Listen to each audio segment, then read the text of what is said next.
All right, live. What's going on, everybody? It's been a long week. Long week. Well, for the 0 people that are here, and for the 30 other lurkers, how you doing? It's a whole stuff off the cuff, and same as usual. You want to roll through? You can roll through, except for the fuck boys who can't. You know who you are. Don't even bother. But yeah, y'all seen the title. Shit's gonna be about social media, all that good stuff. What's going on, Gallica guy? Good afternoon. How you been? Good seeing you. Thank you for coming through. And had a good debate about what's happening right now in social media. And as we know, times have changed. I know when social media started off for me, it was nothing but, I mean, it was the classic internet, right? So we're talking in the 80s and shit. So we're talking like news forums, the bulletin boards, Prodigy, CompuServe, all that good stuff. And the biggest social media outlet there was American Online. And God, if the parents only knew about American Online, right? Um, then we merged into um, shit like Prodigy, um, Earthlink, and these other social media sites. And before I continue, let me add to the stage. See if he can do it. It's supposed to be on, Prince. I don't know, man. Something's wrong on your end. Maybe reset, restart. You're a white screen. I don't know what's going on. Try again if you could, and if you're on the app or anything like that, make sure you update it. Message this guy. Make sure you update app and restart. You white screen. So I'm gonna kick you off so you can come back. Remove from the stage. See if you can come back. Anyways,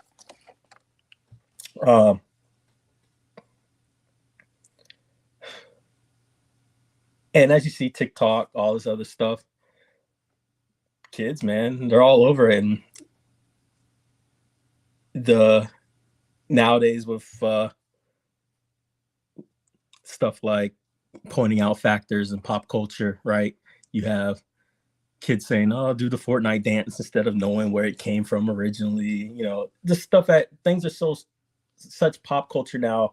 They either refer to other TikTok trends or video games instead of actually knowing the source of origin.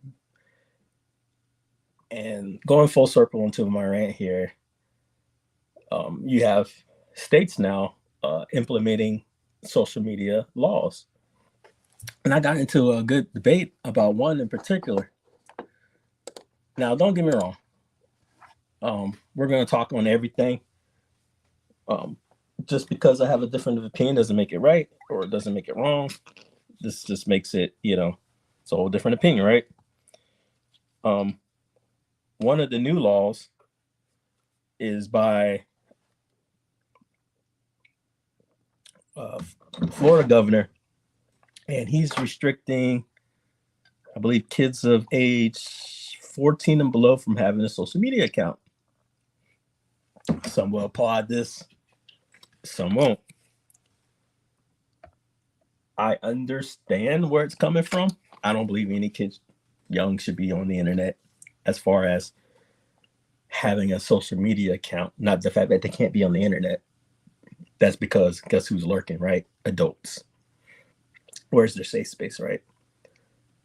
But at the same token, I think it goes against principle of the same people who probably will approve of it will they somehow just lose their morals, which is what happened to parents' choice, right? I think there's a fine line in choice. I believe parents should have a choice. You came in and then you disappeared again. I don't know what is going on your end. Let's see.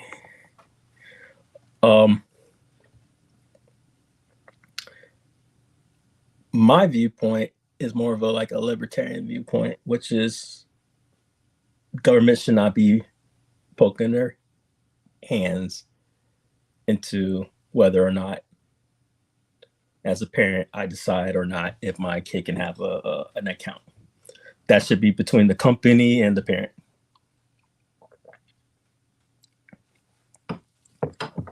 Example, freedom of speech, right?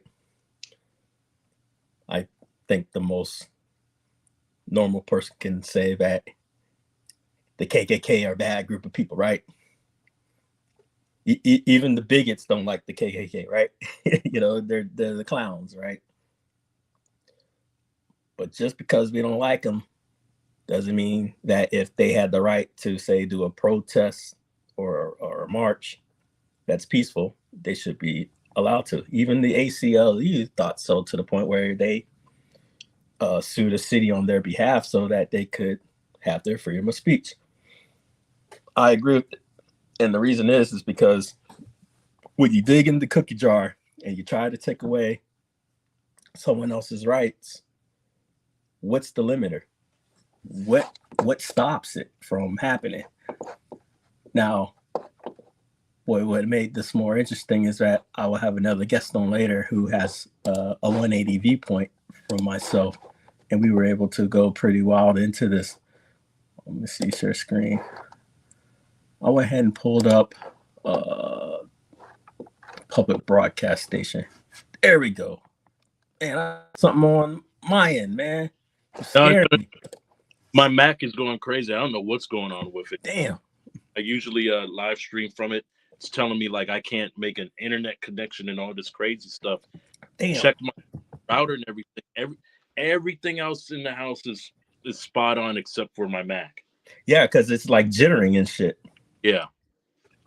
I'll just go on a pretty wild rant about social media laws and my viewpoint, and maybe hear your point of view. But the topic is right now about the social media rules and laws that are being implemented. Some people will find it okay, and some people won't. But I think I'm coming from a different place than most people. It's not the fact that I disagree.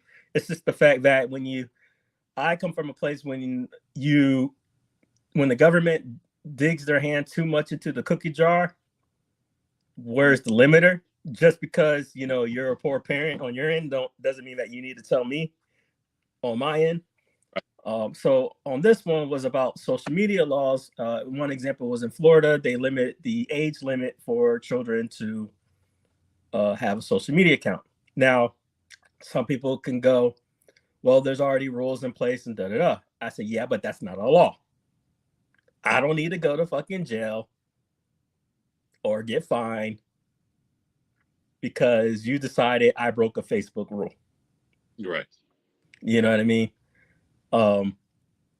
Now, I do believe that there needs to be some standards set, hold people accountable.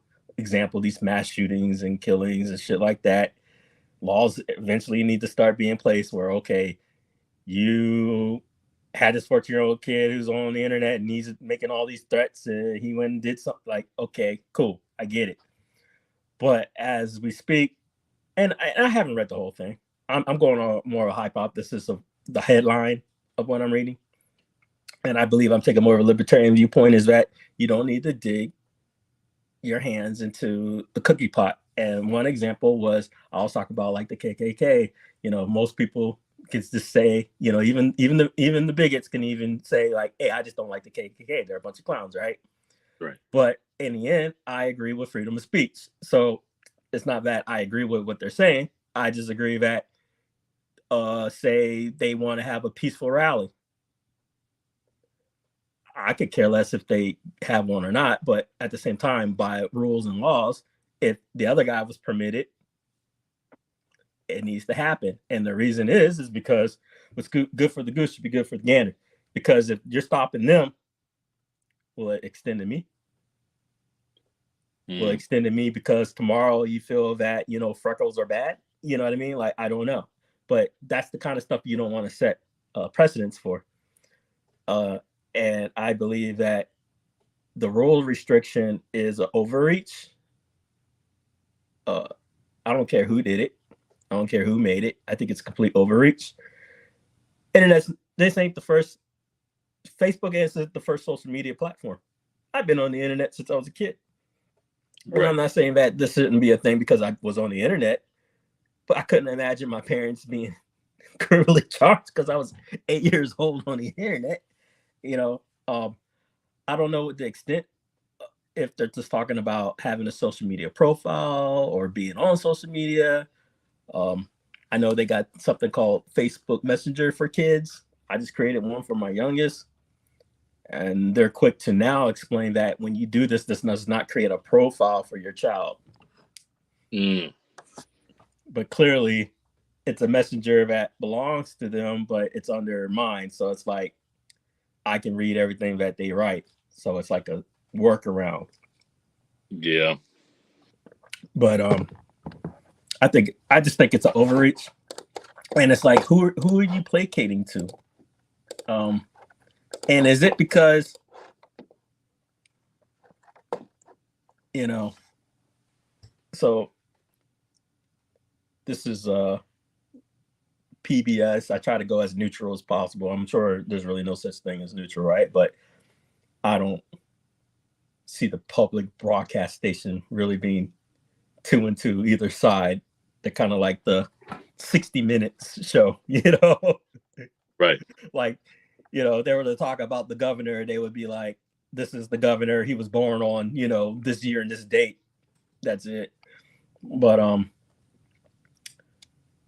they claim they will have more restrictive laws that will ban for minors. The bill will ban social media accounts for children under 14 and requires parental permission for 15 and 16 years old. It was slightly watered down. I can only imagine what it was watered down from. And then this guy writes, a child in their brain development doesn't have the ability to know what they're being sucked into these addictive technologies and to see the harm and step away from it. And because of that, we have to step in for them. This guy, Renner, said at the bill signing ceremony at Jacksonville School.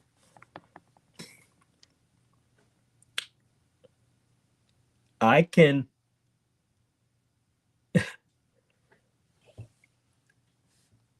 okay, if that's the case, then why can't it be social media accounts need to ensure that any kid that does sign on has parental permission? You're not my fucking child's parent, you know? Right. Like, what the fuck? Yeah. Like, say you're what's the rule right now? 14. So say you're 13-year-old, actually, because I think Facebook is 13 and under, and there's this 14. So say you follow Facebook's rule and you have a 13-year-old child, and you're being responsible, and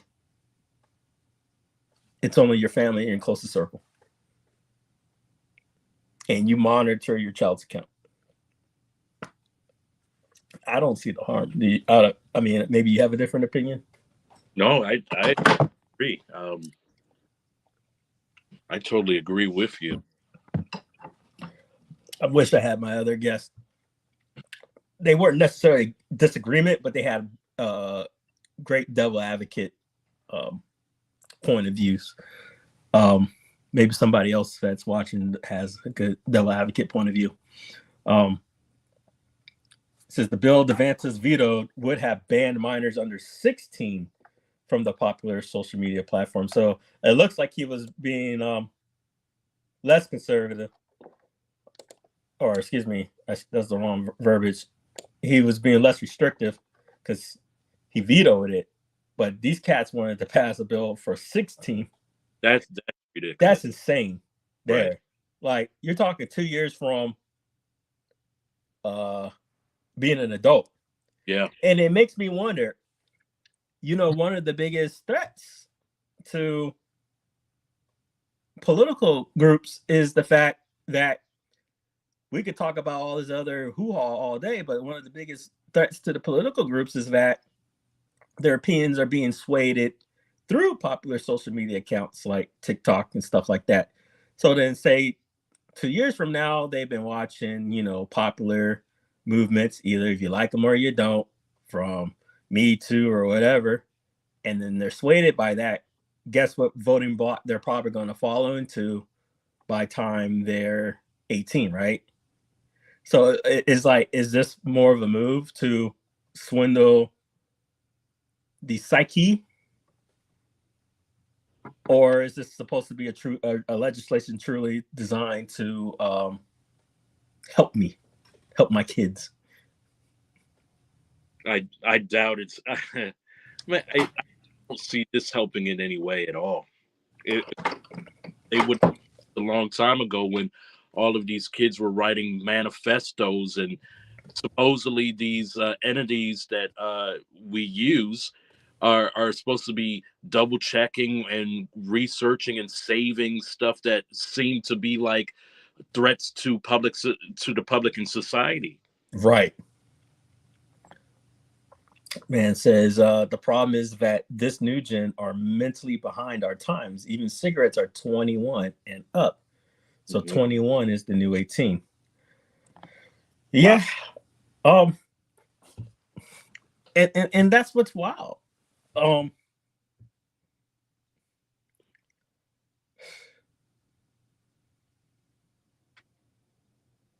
But at the same time, is 18 is 18, right? Yep.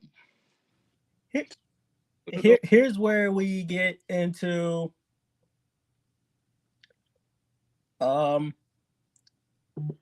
let's go the true conservative route on this. I'm gonna make a conservative argument, right?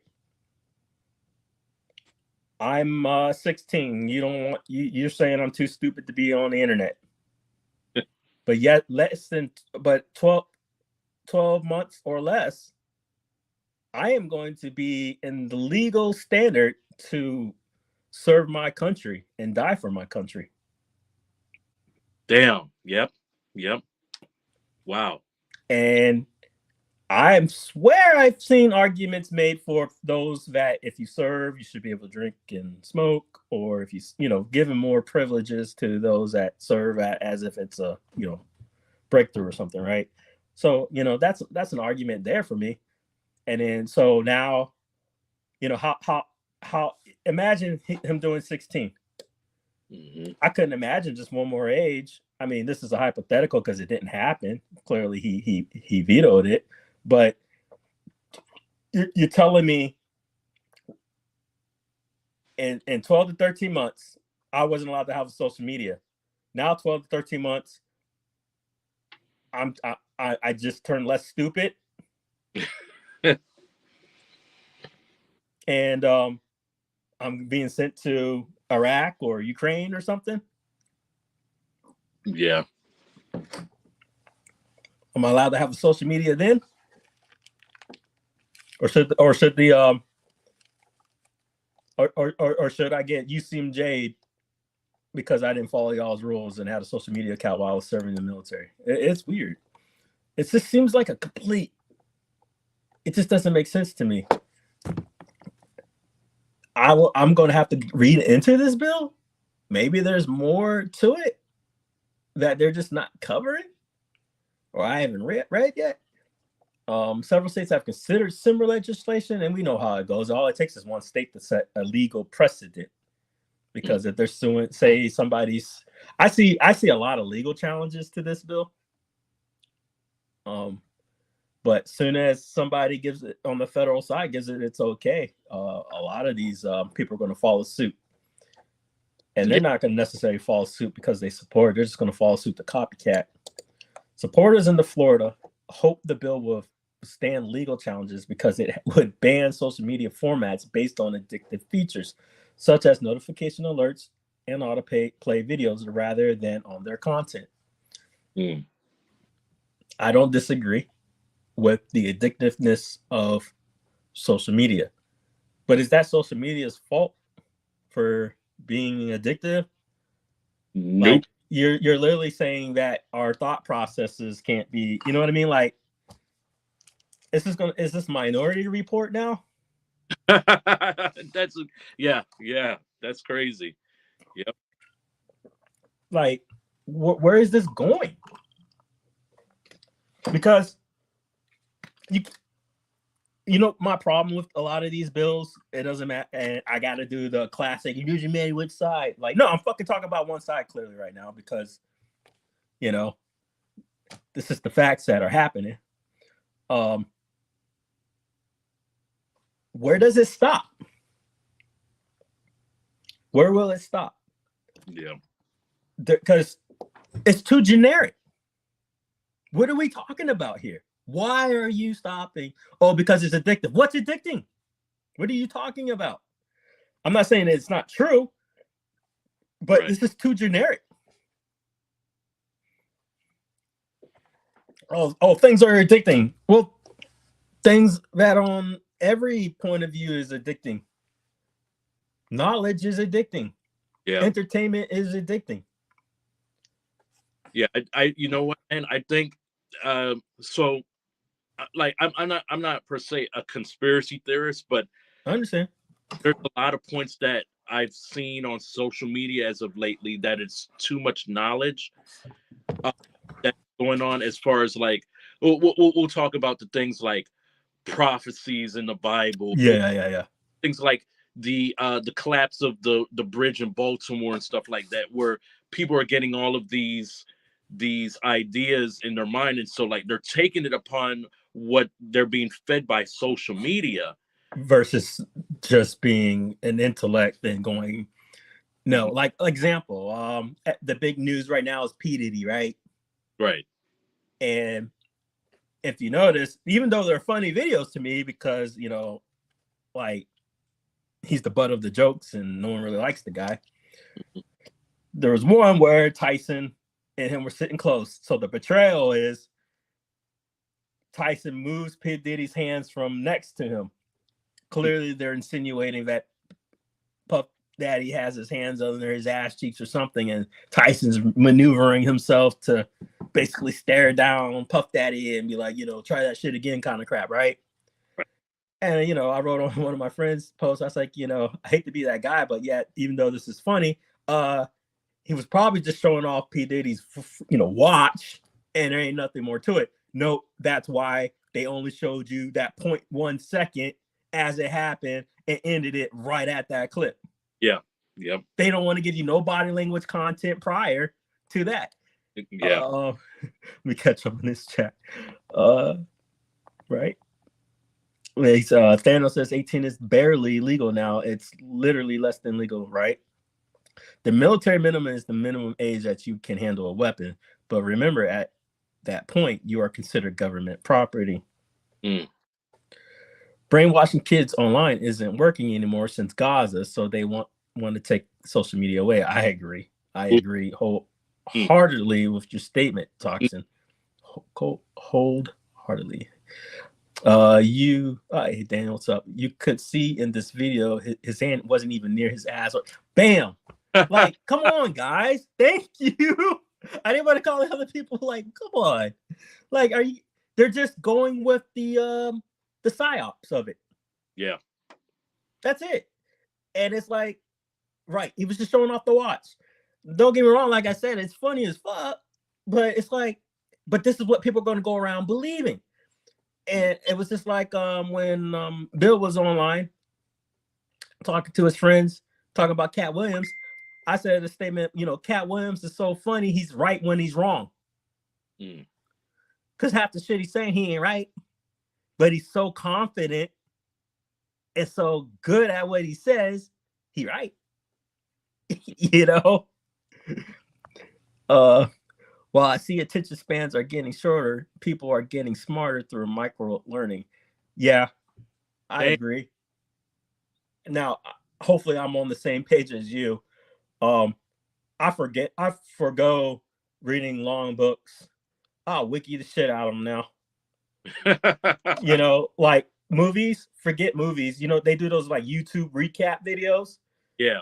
You know, like guy was walking down the street, you know, on a bench and da-da-da. It may be a whole Forrest Gump synopsis, you know, but I skip half those horror movies and half that crap, and I'll just synopsis the whole damn thing. I'm like, I got the movie. Yeah. Thanks to the recap. Hopefully the recap was honest, because now that's the movie in my head. I don't got time for all that shit.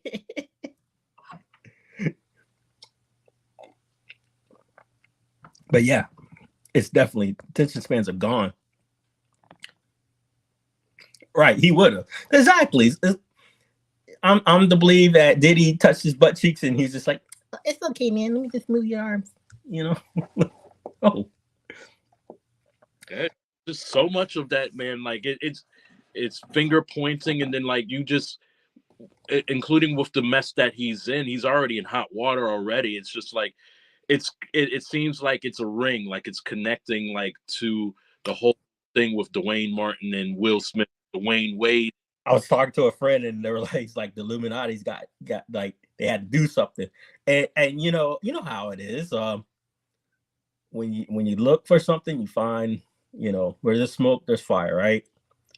And I think personally, somebody up top, whoever the fuck it is, I'm doing the they, the, you know, thing, the big conspiracy thing, the they.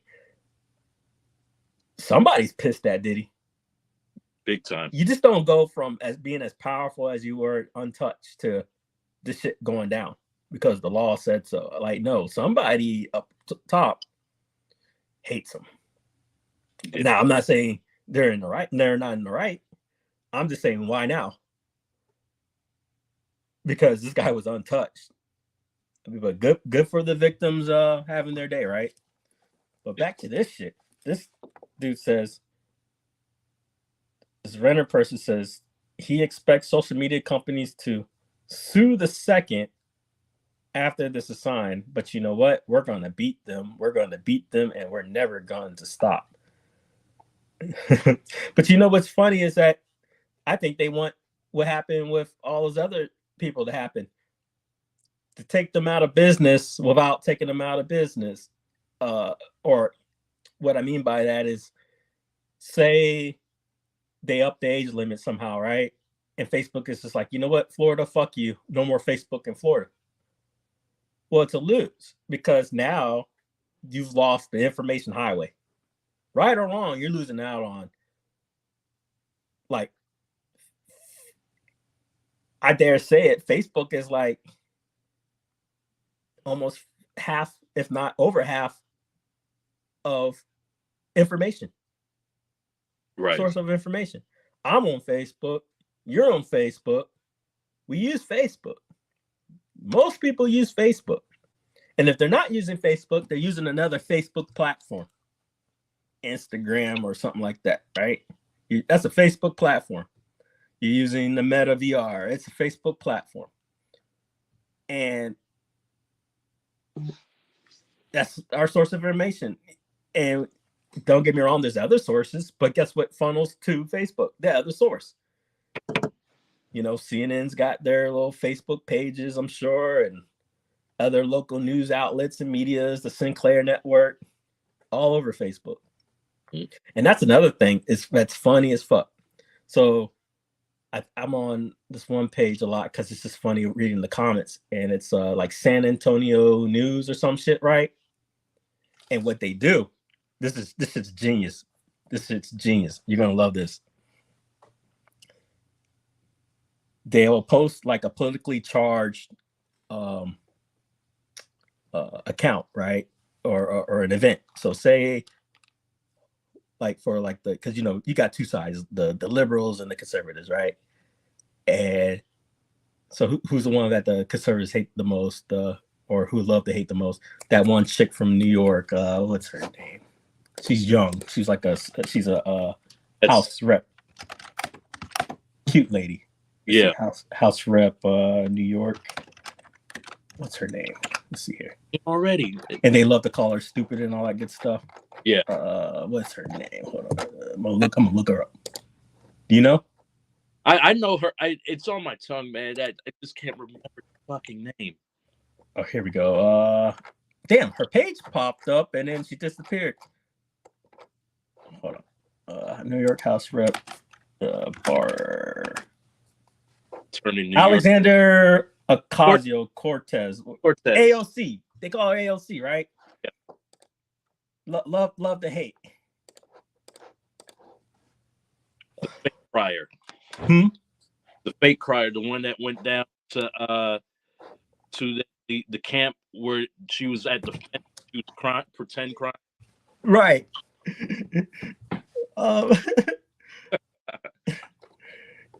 Yeah, I was going somewhere with this, but I move on since I went fucking. I got on. I try to remember what I was gonna say, but it'll come back. But yeah, let me see here. I'm gonna push it for they so DeSantis also acknowledged that the law will be challenged on the First Amendment issues and bemoaned the fact that Stop Woke Act he signed into law 2 years ago was recently struck down by an appeals court with a majority of Republican appointed judges. They ruled it violated free speech rights by banning private businesses from including discussions about racial inequality in employee training. Yes. Nice. Got to mute one side. I'm gonna add you. Okay, add the stage. Boom. Oh man. Back. All right. Sounding great. That was another thing. He said, this is what kills me a lot of people, right? Mm-hmm.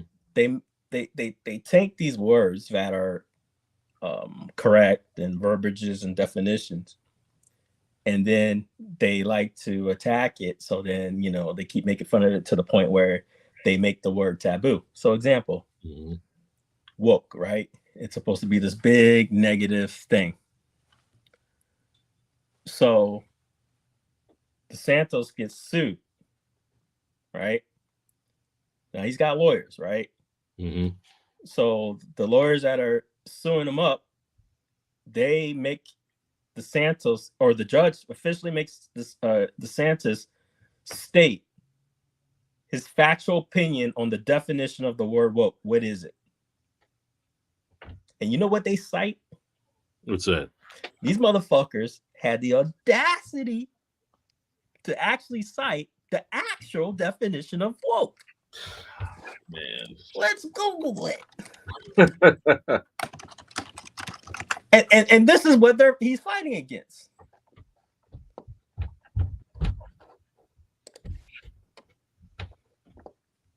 They pretty much quote the adjective down here: the alert to injustice and discrimination in society, especially racism. Oh my God. So he's literally saying, I'm a racist. Because he's fighting against racism, being acknowledging that racism exists in this world, or however the fuck, which way you want to see it, it exists. Yeah. But fuck that. We don't need that. And then that's why I think every fucking other person around sounds stupid when they misuse these terminologies and these words. Because what? Because the other guy said so? You get the definition changing? Because the other guy said so? This plays into my whole point of not fucking thinking for yourself. Yeah. Like, I mean, and look, it was struck down by a majority Republican appointees. Yeah. It says, anytime I see a bill, if I don't think it's constitutional, I veto it. Okay. A lawyer expressing confidence that the social media ban will upheld we're not only satisfied me, but we also satisfied. But what the fuck? We not. This got to be a typo. We not only satisfied me. Yeah, that don't rewrite. I was, I think AI is writing this shit now. This comes from PBS. This is horrible. We not only satisfy me, but we also satisfy God. See, now this is the type of shit I got to look into and see if this guy said this shit. I think a fair application of the law and Constitution. The bill overwhelmingly passed both chambers, with some Democrats joining a majority of Republicans who supported the measure. Opponents argue it is unconstitutional and government should. Yeah, that's me. So this is where I'm against liberals and conservatives alike. That I think people, because you got your far extremes on both ends, right? And this is where the libertarian centralism comes out of me and goes, no, you're just fucking wrong. Yeah. I don't think you should be meddling because you suck as a parent. Like, bravo. I don't need you. I mean, is this not any different than stay out of my kids' school lunches? You can't tell my kids to eat broccoli. Even though she was just trying to actually give your kid the opportunity to have fucking broccoli in their school lunches, since a lot of inner city kids don't get that chance to actually have proteins and anything beyond fast food. Like that shit matters. Right. Your kid don't eat in the morning, they're gonna probably not do so hard on that test when they're starving. But anyways, this bill goes too far in taking away parents' rights. Democratic Anna Eskamani said, instead of banning social media access, it would be better to ensure improve.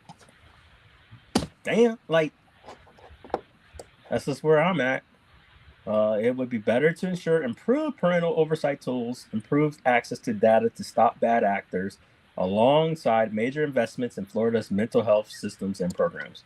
I agree. I mean, because I think my fear is what's the consequences? Right. So I have my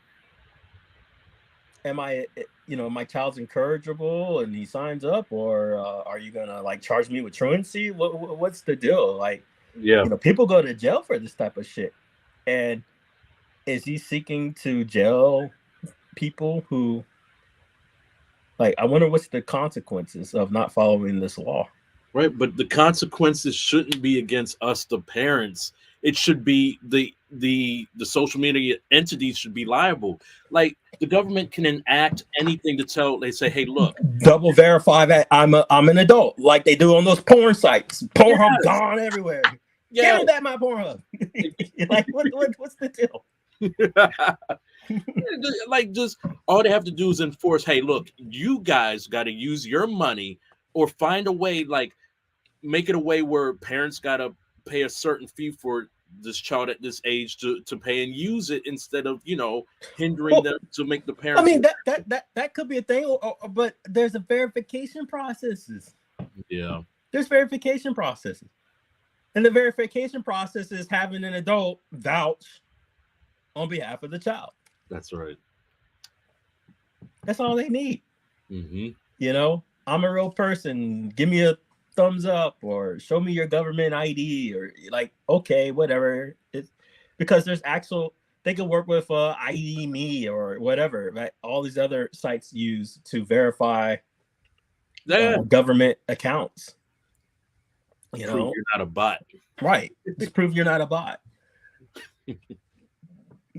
It's like they're scared to have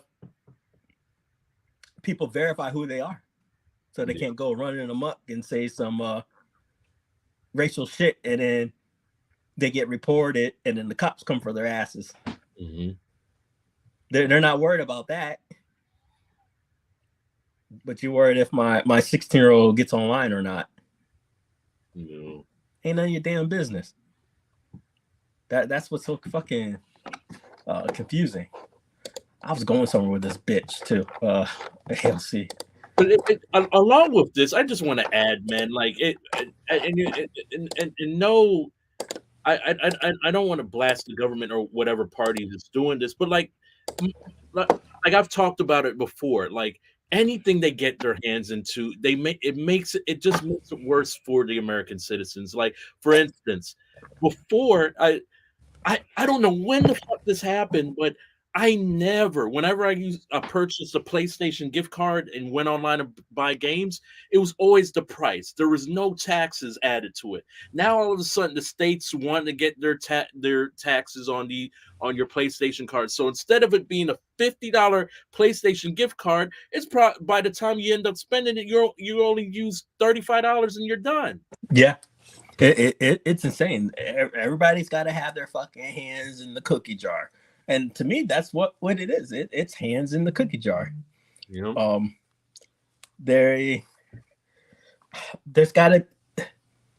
there's always an end game.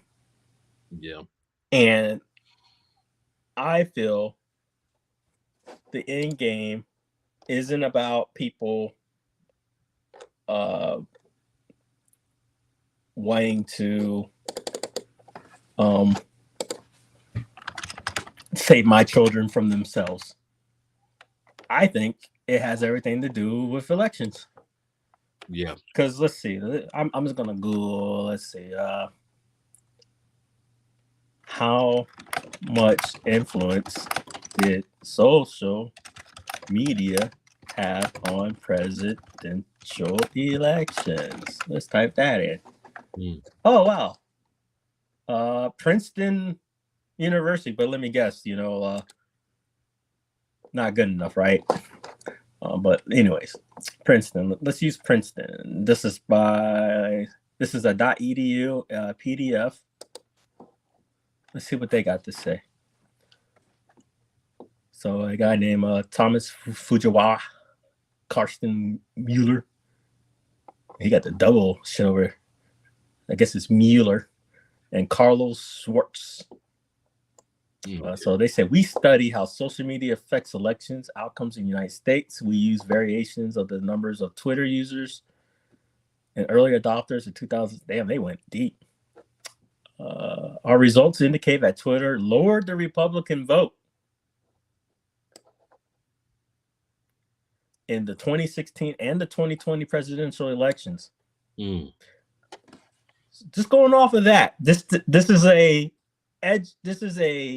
college abstract at a college level of Princeton.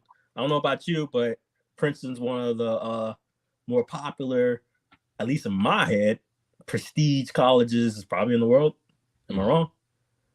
And they're citing that Twitter alone lowered the Republican vote in 2016 to 2020. Now, mind you, even today, even with Elon Musk, would you say the Republicans are pro-Twitter or anti-Twitter?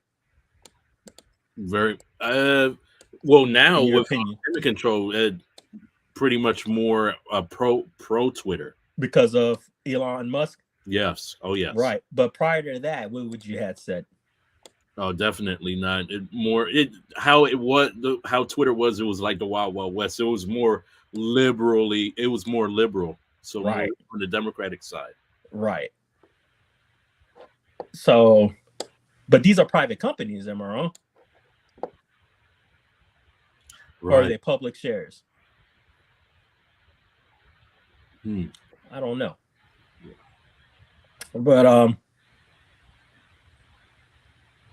But it just goes to show you the political climate and the hostility towards the media giants. Yeah, that's true. So am I to believe that this group wants my child to stay off of this because, they want to save me from myself? Or am I more inclined to believe that they want my child to stay off of social media because this is the fact of what occurred the last two elections? Exactly. Yes. Yep. Oh, wow. Yep. Yeah. And then I just saw this now. And then it makes perfect sense because a lot of people, man,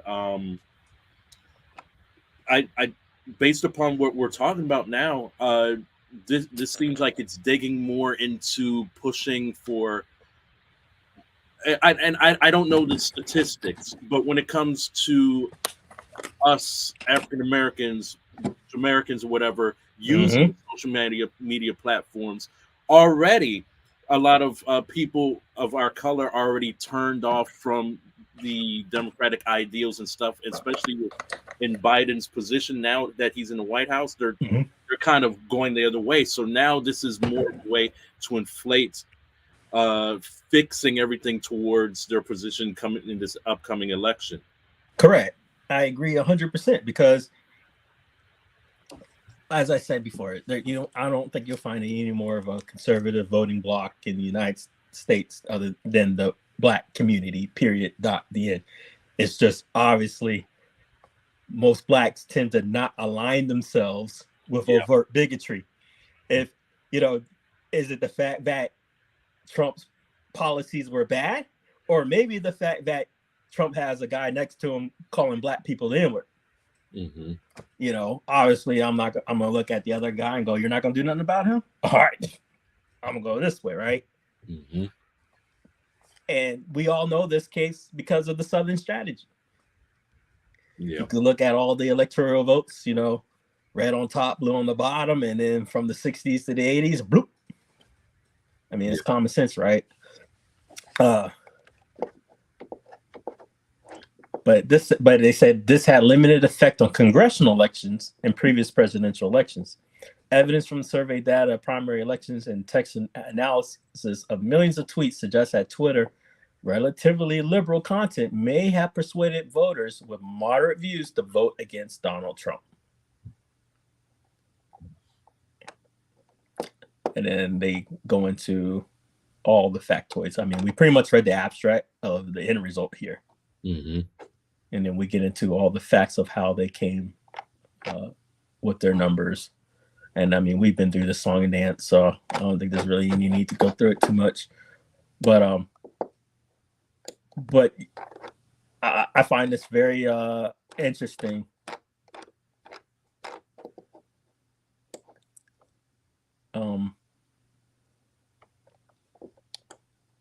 And to me, it's overt, but it may be subtle to folks that when they make these type of policies, it seems to be in line. But there's always an end game. That's beyond what they want. Because what's next? You get a group of example, you had mass shootings, right?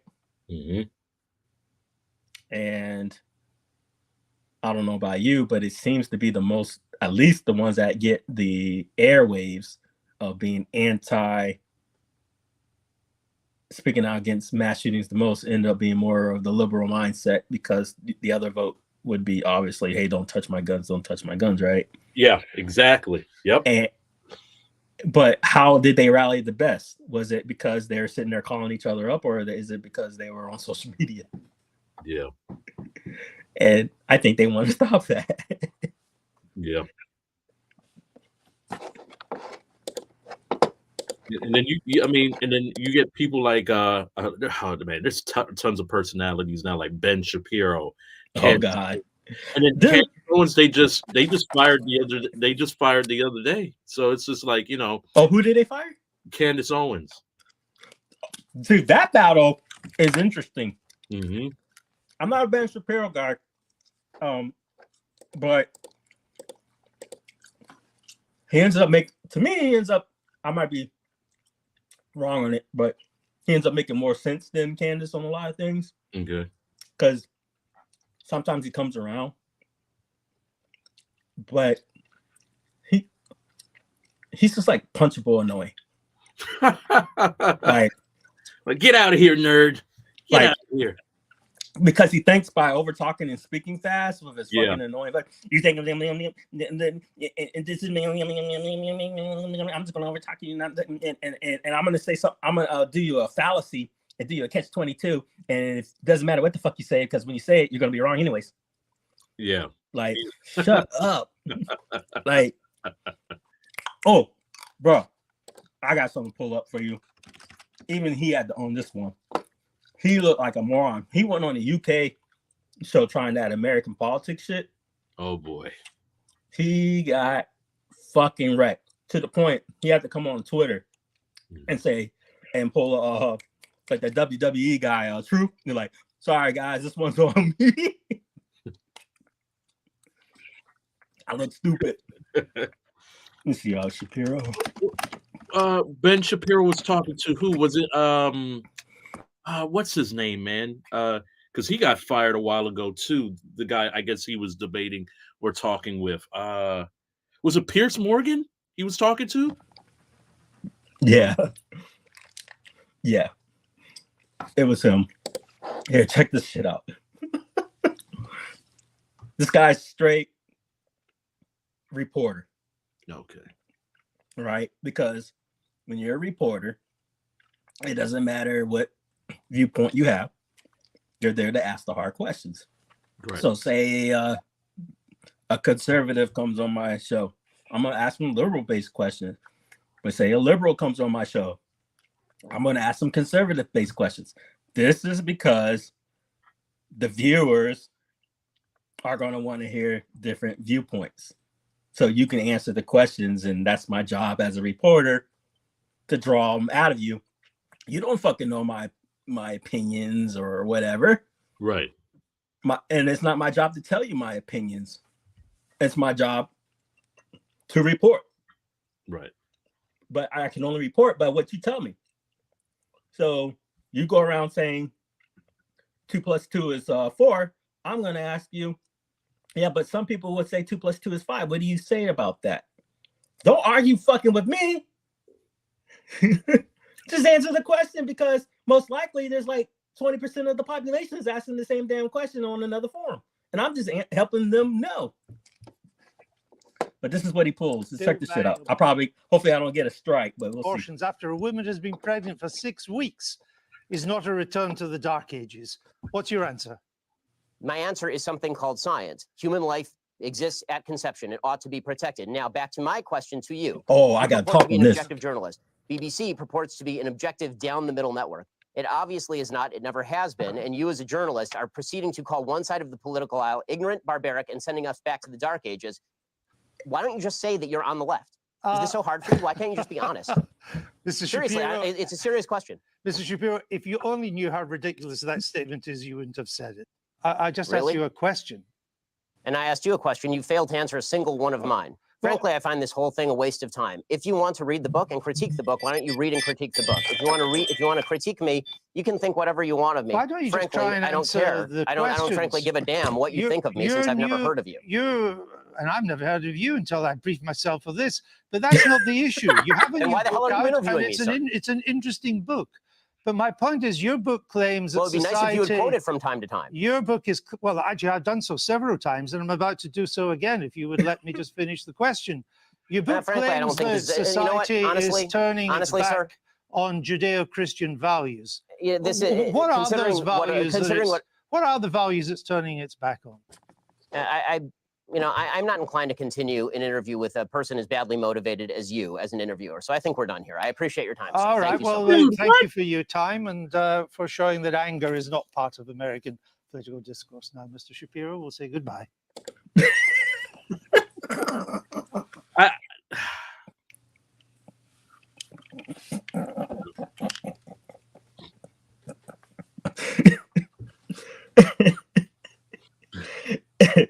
The whole context of the interview is even better. Like, oh my God, it was a lot more drawn out. Oh man, but it was a one-sided wreck because they skipped the part where he got laid into. Hopefully I could find it. Okay. But he explained to him what his job is as a reporter was, and asked the questions, and he kept trying to hit back on like whatever, and he's like, it's fucking American pop. Like, I don't give a fuck about your American politics. I'm asking you about the damn book. Right. I'm from the fucking UK. He looks stupid. Right. Because it's like the guy he wasn't flared into American politics. Right. He's like, you wrote a book. I'm asking you about the book. Can I ask you about the book? And he's just going off about stuff, and he's like, I never once bad talked you. What are you talking about? But this is what he does. He's just, and then let me see if I can find it. So it was Andrew Neil. Oh yeah. So then he did a whole apology thing too on it. Let me see.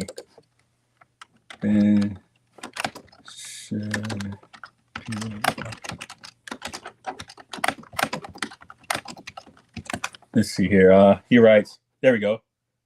It's another Guardian post. But let's see here.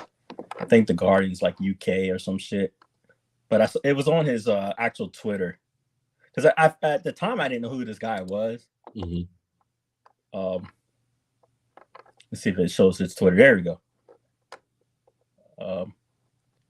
So Andrew Neil, Georgia's new abortion laws. These are extreme hard policies. Are you an objective journalist or your opinion journalist? That's the full interview. Let's see here. Okay, he tweeted. Is this the actual Twitter? Let me see if I can show the Twitter. Pulling up the Twitter. Oh, here we go. Share this tab. He writes, so that's what it feels like. Broke my own role and wasn't properly prepared. I've addressed every single issue he raises before. And then there was another one to this, and he's like, read my book. So what he tried to do was get ahead of everything by like writing all the bad stuff about himself in the book and then putting it out there. So if you bring up his bad shit, which is actually a smart thing he pulled, he goes, oh, I already wrote a book about it. Yeah. He outed himself. So. Yeah, he outs himself. So then you can't out him. Just like what's B Rabbit did in 8 Mile. So Clarence couldn't get a drop on him. It's what I'm only going off the Broadway, but it's what Alexander Hamilton did. Is in their little Broadway show, but apparently it's all historically correct. Dudes tried to extort him because he was cheating on his wife and this and this and that, and he wrote a whole like dissertation on everything. He ousted himself, and he put it all out there before they could get to him. I was like, damn, good man. Have you ever got a chance to see Alexander Hamilton the Broadway? I've seen only little bits and pieces of it, but not entire. This dude made a whole hip hop album on Alexander motherfucking Hamilton, and let me tell you, that shit goes hard as fuck. And the whole Broadway is a 2-hour soundtrack, and then they even play into the fact that he may be mixed race. Because his mama was a slave down in like the islands and shit. Okay. So they kind of like pulled her like he's half black card or something on that factor. I'm like, okay. But yeah, it's done well enough that Broadway is actually official .gov shit where teachers can teach off of it. So if they want to show it in schools and stuff like that, it's considered acceptable. How's the language? Is it? Because I don't remember. Is it all old English as far as in the Alexander Hamilton, and does it have curse words in it, or is it just it's clean? It's pretty clean for the most part. They don't really. I don't think they really curse too much, if at all. Okay. I don't recall actually. If there was, we're talking like onesies and twosies. Got it. I don't think so. I don't think there's not any. Now I think about it, because children it's safe for children. I know that much. It's safe for children. The content was spicy, but it's real life, so you can't. The only some of it was, of course, liberal takes on, and what I mean, not liberal politics, but liberal and as far as stretching what may or may not have occurred Right. But for the most part, it's all historically accurate. Like, I didn't know this motherfucker had a fucking duel. The fucking vice president got killed because of it. Like, what? Vice president of the United States killed the man? The Secretary of State? I learned that he created the banks. Mm-hmm. The federal banks is not federal. It's just the name. They're private banks, dude. I had no idea. None of this shit. That shit put me on a lot of shit. So fucking powerful that it was basically New York and Virginia fighting for where the capital was going to be. Mm. So when you think about it, there's two capitals. You got DC and you got Wall Street, New York. Mm-hmm. And it's so strong and powerful that near the end of the show, they were talking about how a lot of folks from I forgot their names, but the big cats and the constitutional lawmakers tried to take it down, and it was just so sound the way he had it all written in. Mm-hmm. There's just no dismantling the banks, and that as long as the banks support, if people in America, even if there's a war, just continue to spend and act as if there was no issues, where they're not being stupid, like COVID stupid and hoarding toilet paper and stuff like that, the economy will always flourish. Like, it will never stop. The only reason it stops is because people get scared and stop spending and this and this and that. But if we acted like there was no problems in this world and just kept spending, economy ain't no stopping, because it's unlimited spending power. Yeah. And the world economy is based on the American dollar. And then that's where the conspiracies come through, where the nations that got taken out have always been the ones that proposed they need to stop going off the American economy, which was Iraq, Libya. They wanted to do the whole gold dinar thing, apparently, move away from the American dollar. And then when that kind of stuff, Iran with the oil, when the Shahs got killed off, the actual elected political people were, and if you notice, it was like the last three people who were put into power that are dictators were the ones that were put in by the United States. Actually, four. So you got Iran, current government regime, United States put them in. Saddam, United States put him in. Gaddafi, United States put him in. Fidel Castro, United States put him in. That's Guatemala, United States put them in. I mean, we can go on forever. But these are all stuff that they thought they were doing to dismantle other folks because they were hostile, and then they just put in worse regimes. And it backfired hard. And you know what's crazier is that when you go over there, you're talking to real people, and they know this shit. Schooling. I had a dude. Let me think. Yeah, I could talk about it because it's just a story. Uh-huh. I had a dude. I was in at a place. It was a big place. 30,000 people behind fences place. And the guy's name was based upon the name that the United States government was trying to seek. He was part of a contract group. So the only reason why he was never released is because he knew too much about said contract group that was ran by our folks. But either way, he told me his perspective. He's like, so like, say you were the ruler of a country. I was like, all right, we're smoking and stuff. I'm getting a cigarette lighter. He's like, say you're the leader of a country, right? Would you go to war without actual backup? I'm like, nah, I'll have backup. And he's like, okay, so take that into account, right? He's like, that's what it was with. This is now, I'm only quoting. I'm not saying I believe it or not, right? I'm quoting. I'm trying to tell you what I'm being told, right? This is my story of him telling me, and I'm telling it to y'all. He said, Saddam was allies with Bush's, and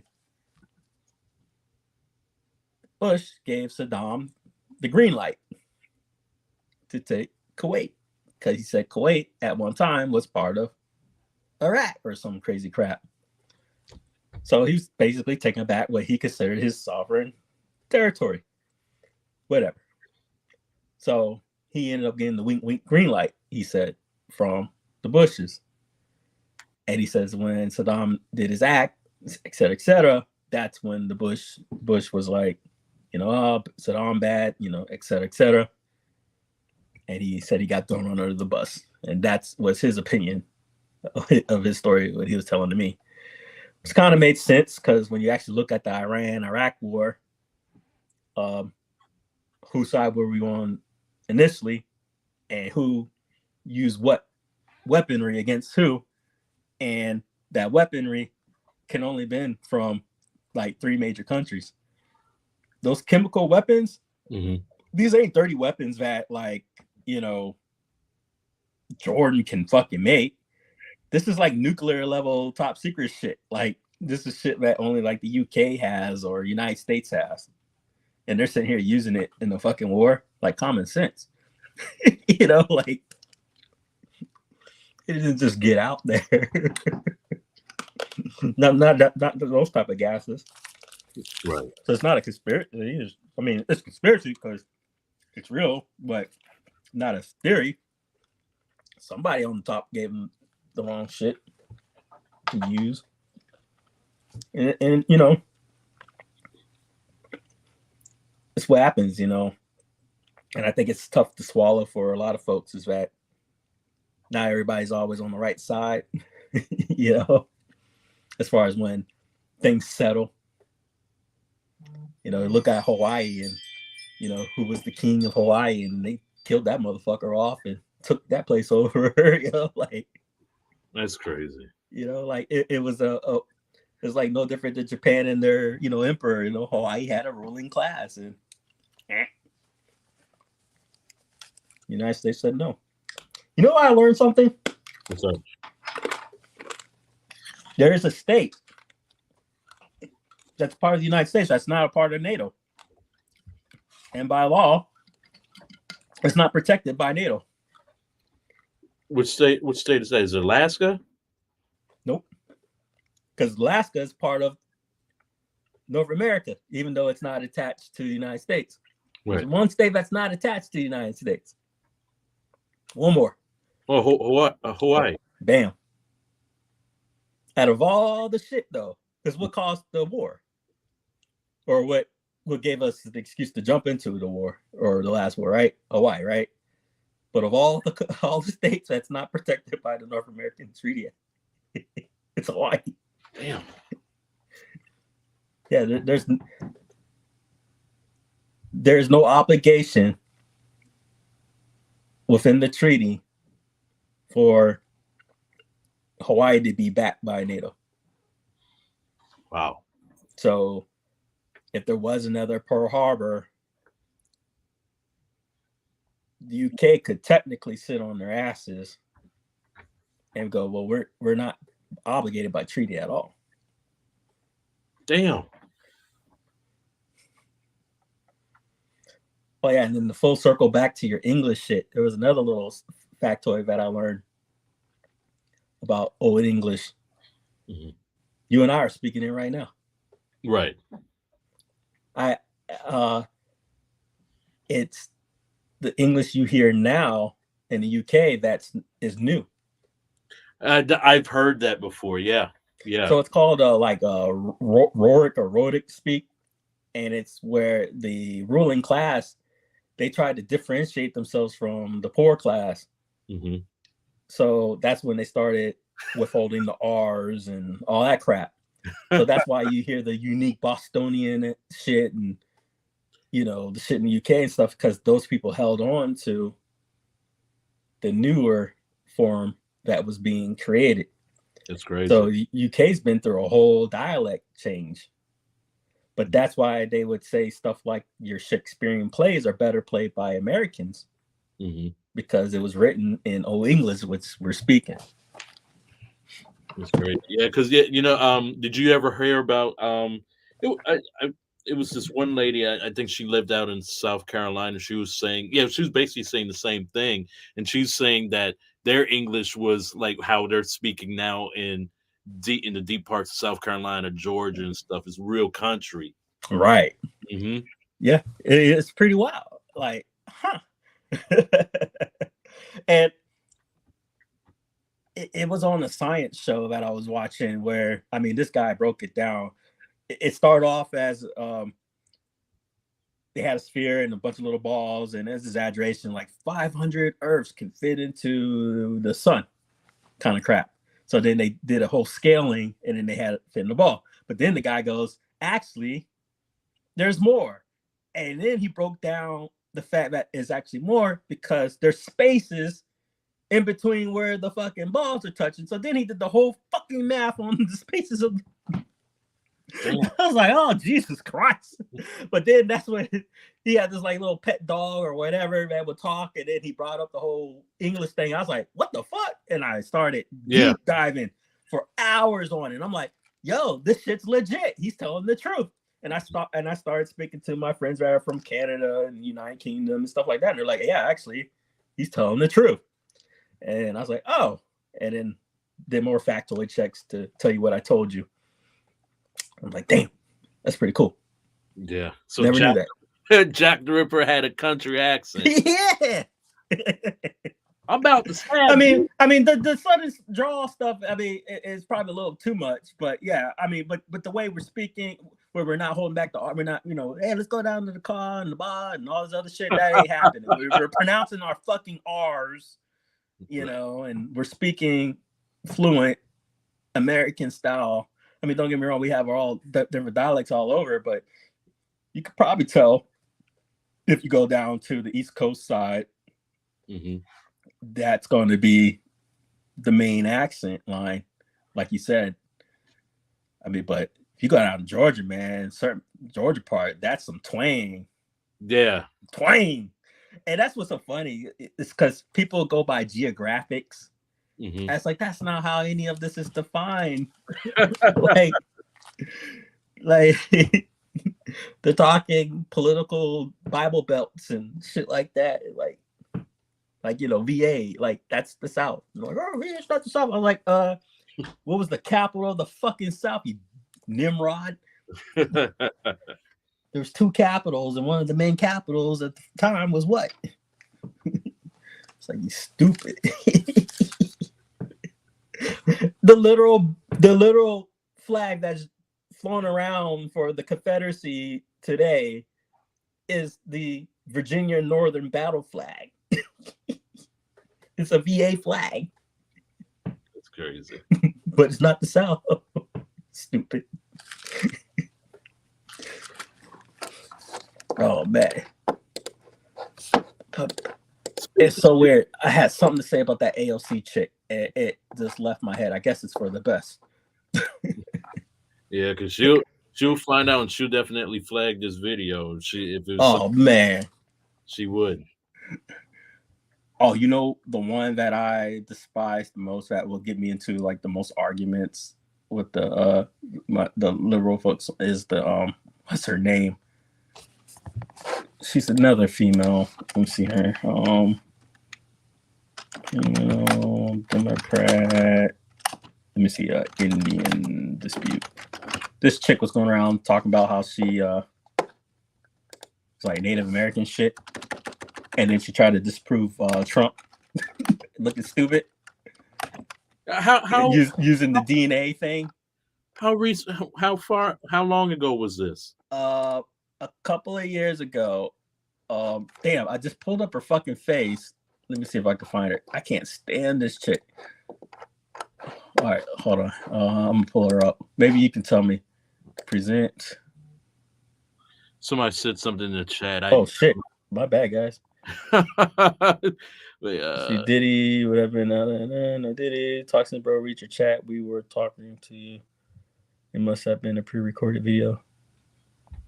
Ain't pre-recorded. We talking. See here. Share screen. And it starts with a W. This share screen. And you say she's Native American Indian? She ain't no goddamn Native American. Warren. I just saw her tab. Oh yeah. Well, she quote unquote claims to have what Cherokee? She's Cherokee or Ain't no damn Cherokee. You know, that's like the most misused term.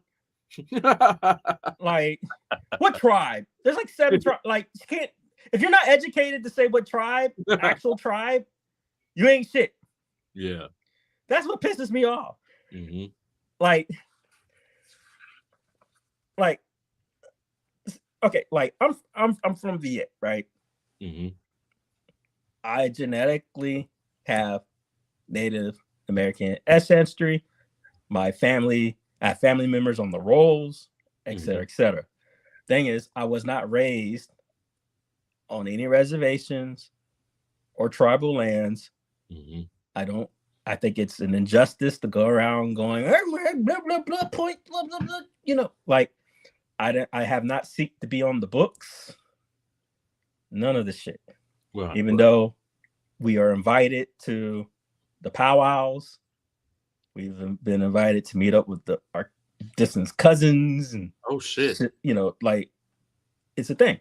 But that's because growing up, Native Americans in VA had less rights to own property than blacks. Yo, that's crazy. I did not know that. Yes. So there was like a real split. And I think I showed you once one of my cousins in the paper where they highlighted him and Native American and all that good stuff. And they just down the street.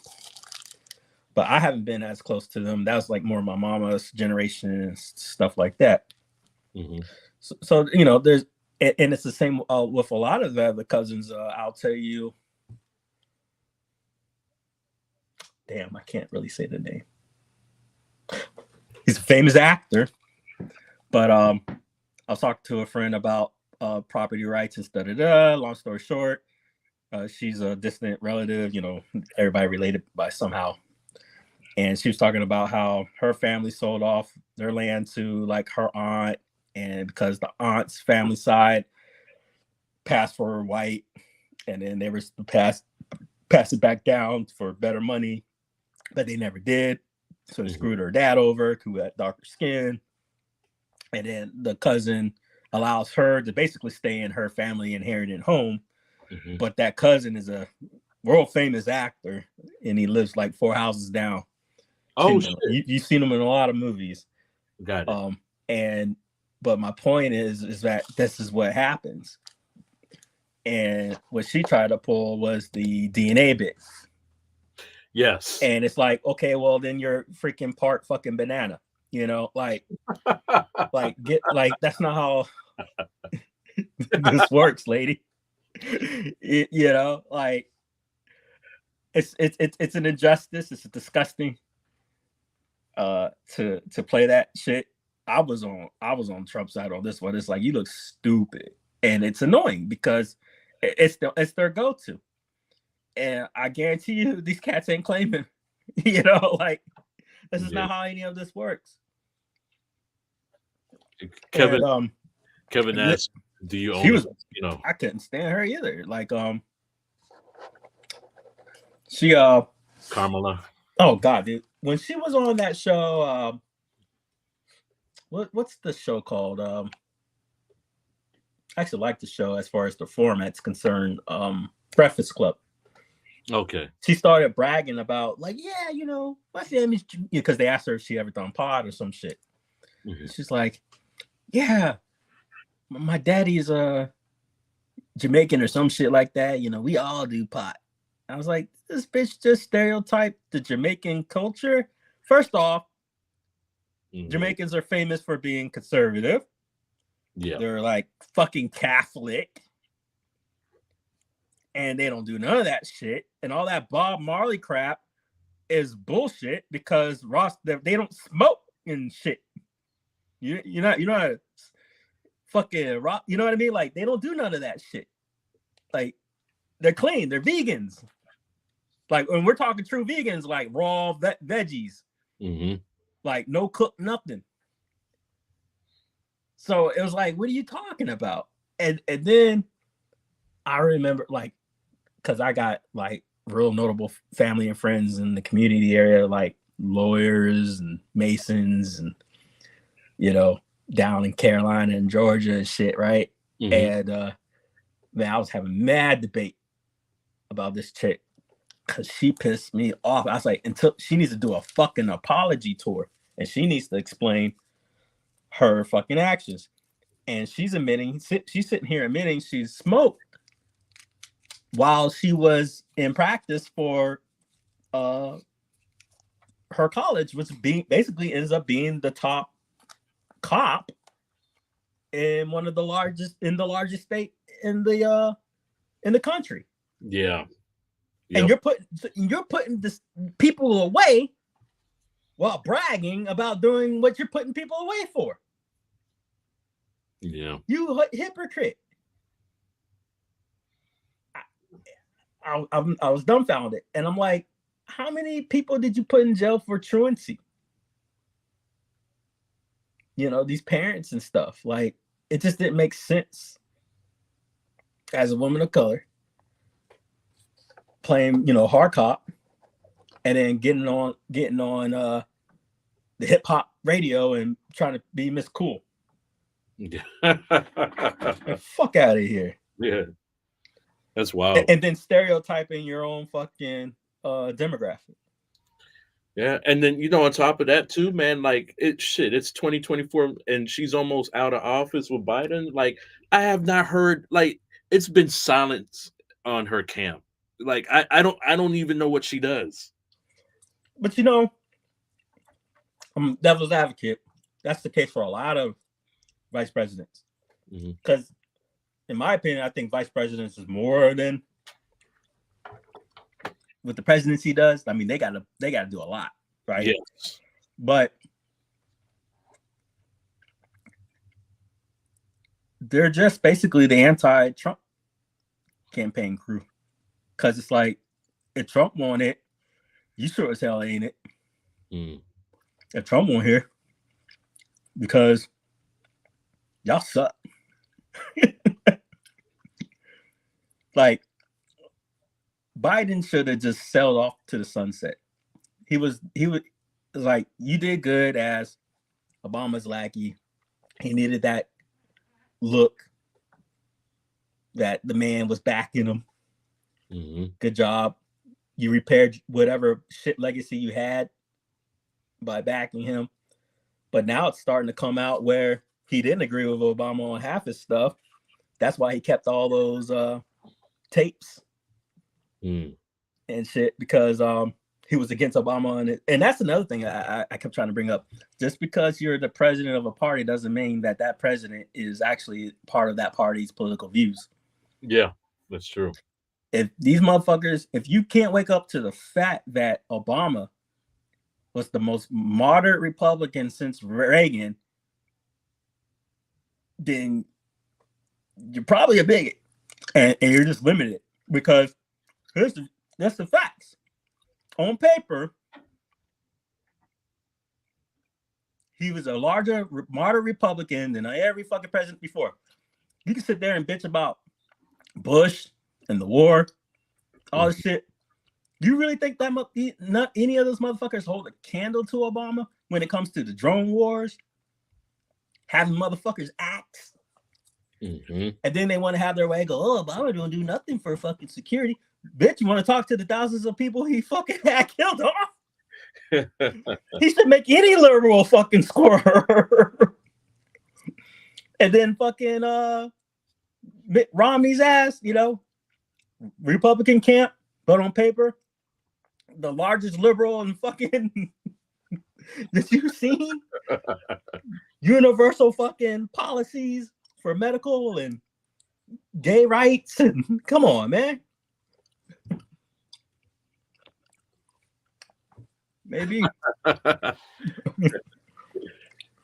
another thing. Like, what? One guy's like 78 or some shit, and the other guy's like 76. Yeah. Bitch, y'all both old. Like, we really doing this? Right. Yeah. By the time the other guy, if the other guy becomes president again, he's gonna be just as old as the other motherfucker you're saying is already old. You're hypocrites. They all need to go.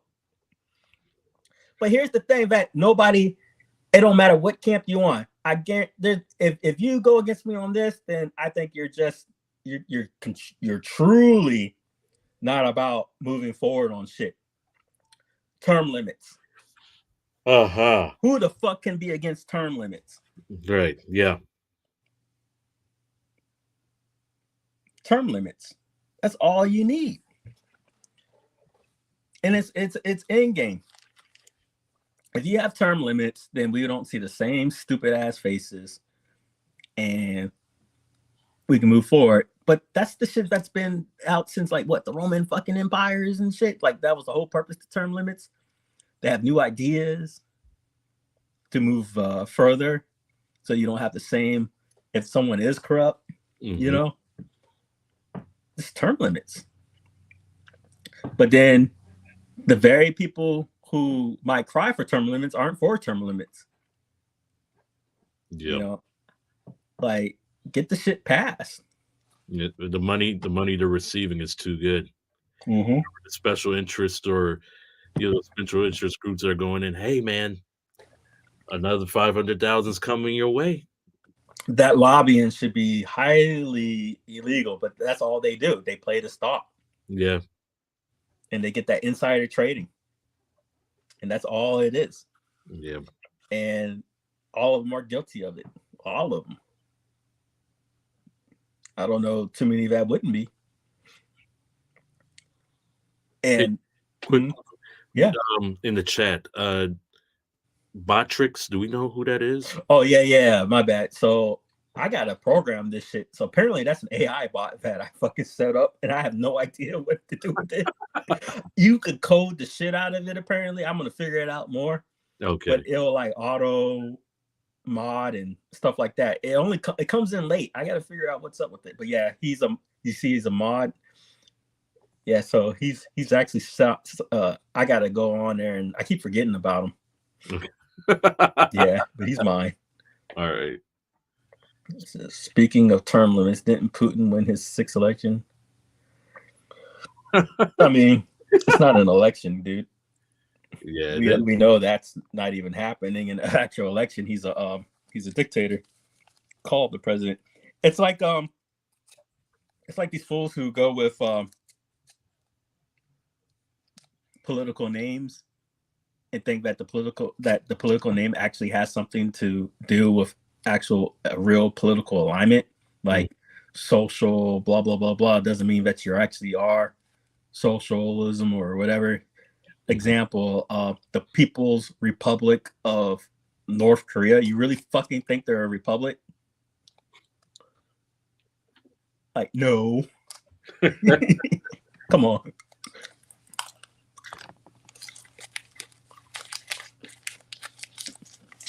Maybe. Yeah, that dictatorship is crazy, bro. Like, you put your name on the ballot, like, hey, I'm running against you, buddy. And then 2 weeks later, you find pieces of your body all over the place. Right.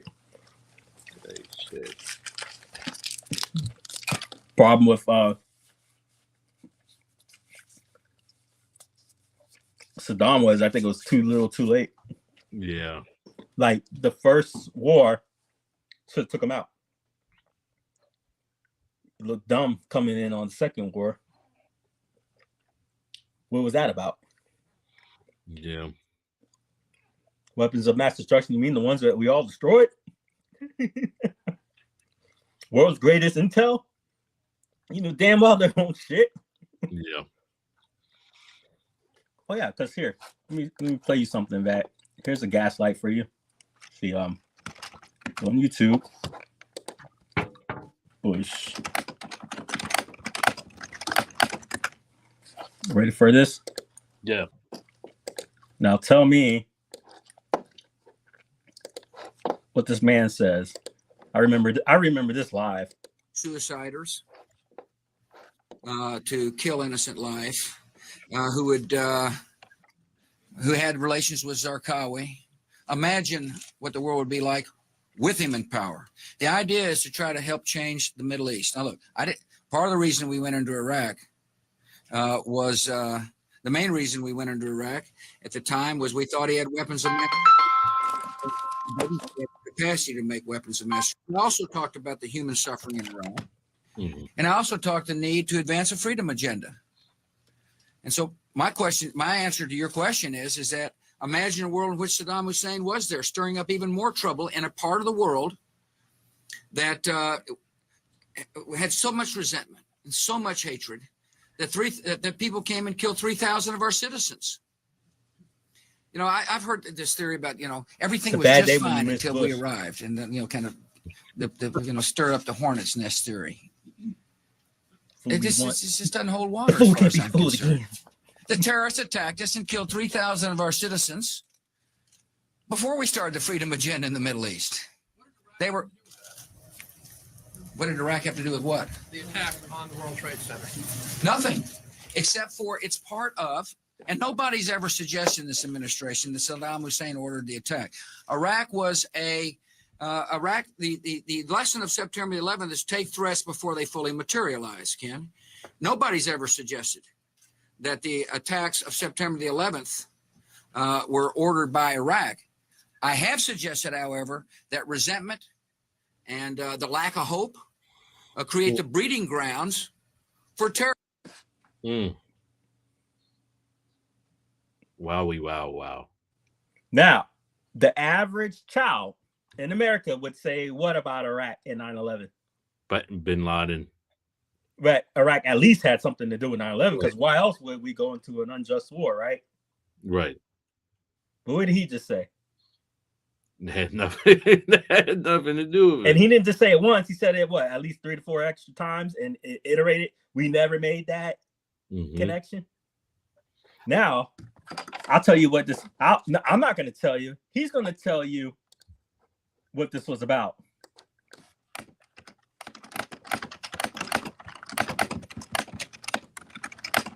Let me see if it comes up with the quote. Oh, here we go. I got it. Now, when this was said, my stomach sat because I was in the military at the time. And I was just like, oh, God, here we go. So here we go. He's the most decisive person I ever met in my life. Huh? Weed has known George W. Bush for 20 years, since he worked in the White House when Bush's father was vice president. Can you hear it? An informal advisor to the son. He absolutely has doubts. Yeah. Oh, sure. But compared to most people I've met, he has fewer given this. Yeah, I'm sorry, it's low. Let's turn it up on your end. Son and grandson and great-grandson of highly successful men, George W. Bush spent years, it seems, struggling to come to grips with that legacy.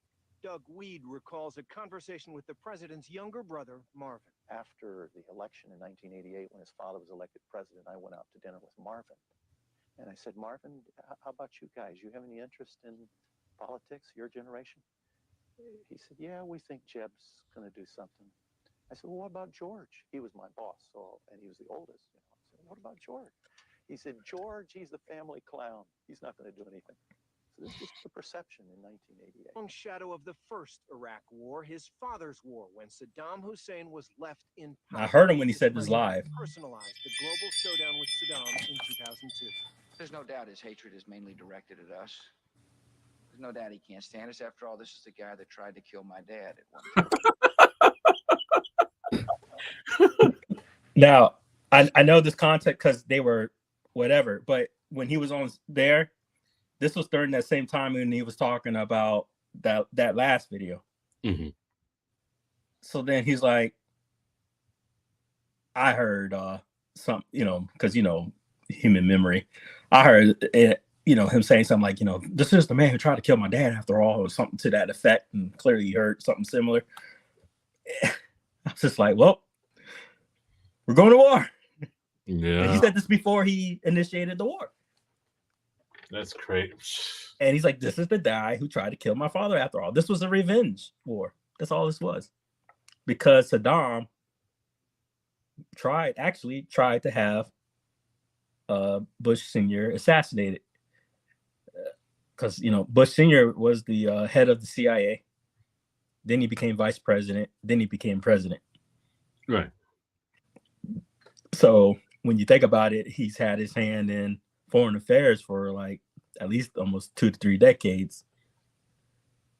And then, with the contract groups, and then he had another son running the country for what, like, because he won. Didn't he win president like back to back? He won 2 presidencies. Yeah, because he beat out Dan Quayle, and then he beat, was it Kerr or Kerry? Mm-hmm. Yeah. Yeah, it was during one of his visits, I believe. Yeah, or somewhere in that area. That's actually a fact, apparently. No different than when Bush Jr. went to Iraq and he got his sandals thrown at him. He dodged it. Remember that? Yeah, shit? yeah. He was like, yeah. He was good too. He's like, Man, he chucked the shit out of those. I mean, it was a good throw, but he was like, Matrix. Can't get me. Right. But yeah, man, it kills me because these cats, man, like I said, from all the groups, you never hear, like, where's the original thought process from these cats? Like, you don't hear, and I'll talk about, I'm going to do the whole everybody shit. It's always the same recycled shit. Some fool said one thing, I can't think, so I'm going to recycle it. And I can, when I ever do a debate on these fucking fuckers back in the day, I could write out all my responses like the next 30 minutes because I already know what's going to be said. Like type. Wait for him to respond. Enter. Type. Wait for him to respond. Enter. I already have my responses there before they even write because it's the same cycle. Garbage. And it's like you read them like a book and it's never nothing new. It's never nothing that can counter your own thoughts or your own opinions because it's never nothing educated and sound. And it's not because we disagree. It's just because you're just repeating the same shit. Like throw some actual truth into what's said and have some morality when you fucking say it. Right. And it's not about, like I said, one group versus the other. It's like you're hard pressed to find folks that just use their own head. True. And that's what's so funny is because it's like you'll have like a liberal go, oh, you're this and this and this and that. And it's like, I'm not fucking a Republican, you dipshit. And then the Democrats will go, or the Republicans will go, oh, you're a liberal. It's like, fuck Bush and Clinton, you piece of shit. like, what are you talking about? How about you're just a fucking sheep? Right. Like, you think I give a fuck about super predator Clinton? No. Think I give a fuck about Biden's old fucking ass? No.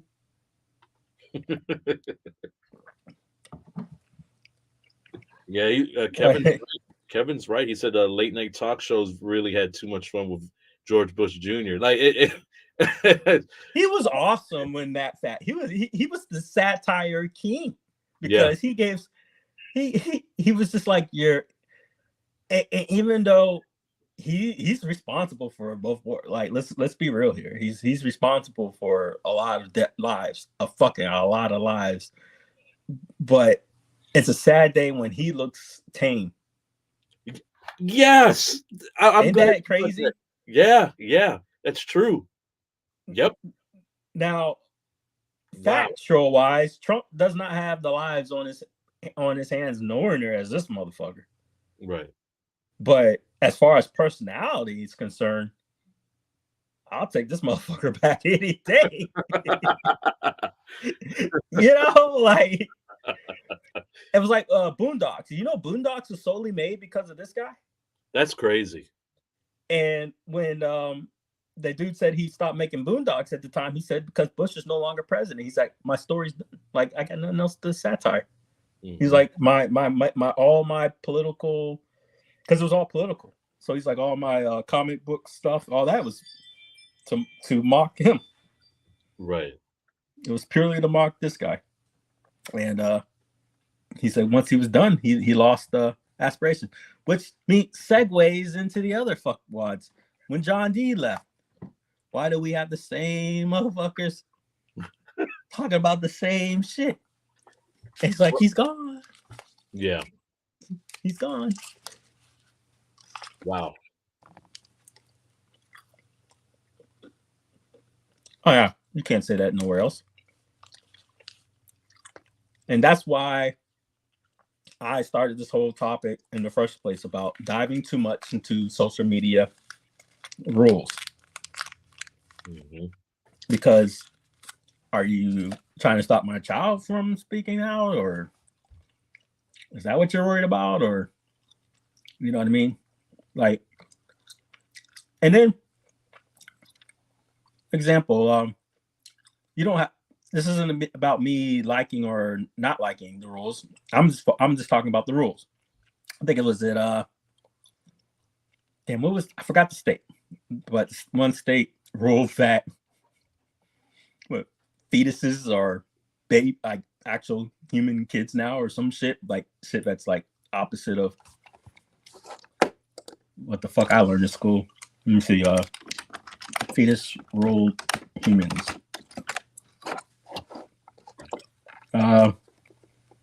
Alabama, of course, right? Alabama has ruled that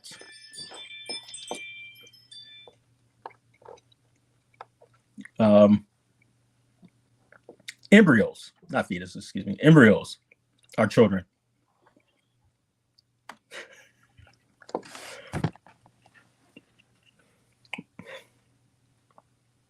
I mean, we're talking like,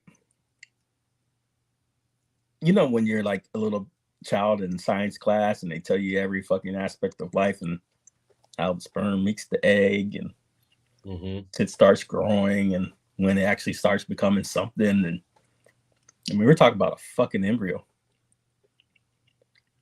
And but what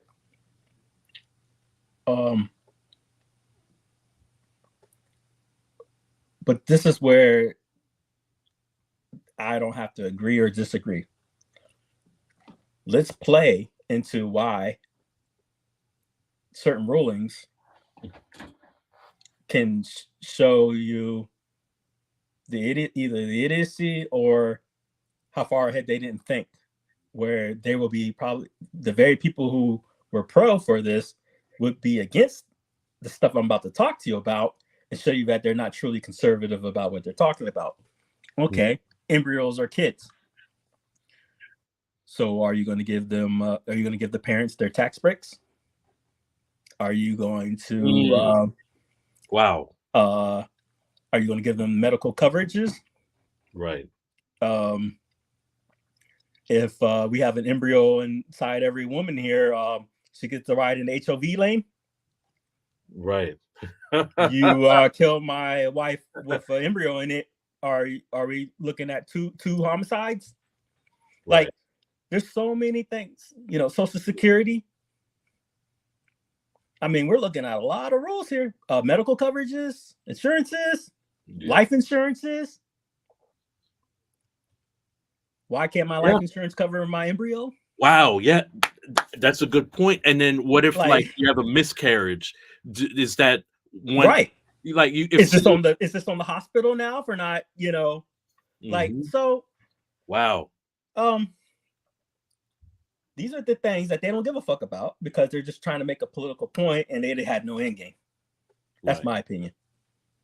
Because if you truly fucking gave a fuck, we would change the laws to suit, at least in that state, would change the laws to help people with embryos out. Now, of course, you just basically took actual embryo the right for that embryo to ever turn into a talking human being, because now they can't be touched. Right. And to actually develop into a fucking human being, and you just took away any woman's egg away and their life source away, and now they can't be turned into anything because you don't want them going to inside another body or a host. And you see where they're talking about the IVF and stuff. Mm-hmm. So once again, there's always a segue. So at the time, so what is the ruling block of the nation? I would say it's mostly Christians, right? Evangelicals, whatever, right? Now, right. Somebody else has their hand in this. And they just made their own stand about it. Now, what was interesting is that this nation and this religious bloc have made kind of a liberal stance in a lot of areas, which I was like, dang, this they're really changing the outlook of the church. And then they go, whammo, surrogacy, fuck you. Here's why one. Wow. Now, granted, this is a counter opinion, but I'm not reading into that. I'm not gonna read on the counter opinion. I'm only reading the fact. I only want to highlight the fact that I'm trying to find the part because I just turned this on, that the Catholic Church has come out with a stance that surrogacy is a no-go.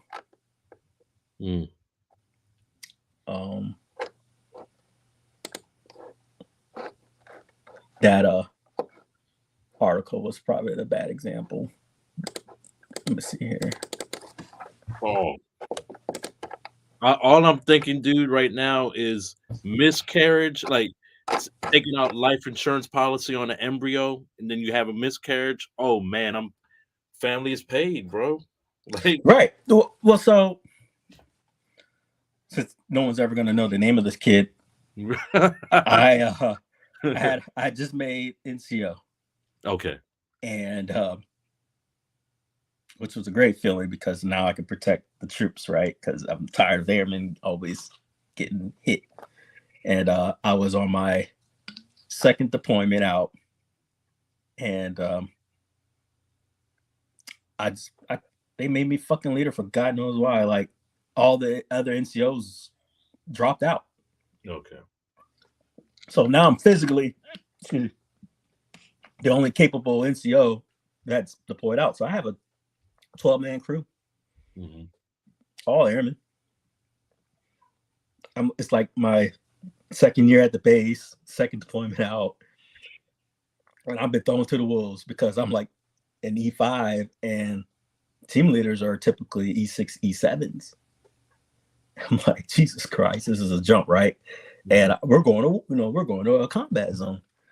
So I mean, I had to, get the big boy pants on. So long story short, while we're there, I hear my troop. He's just like, he's on the phone, he's crying, and he goes something to the likes of,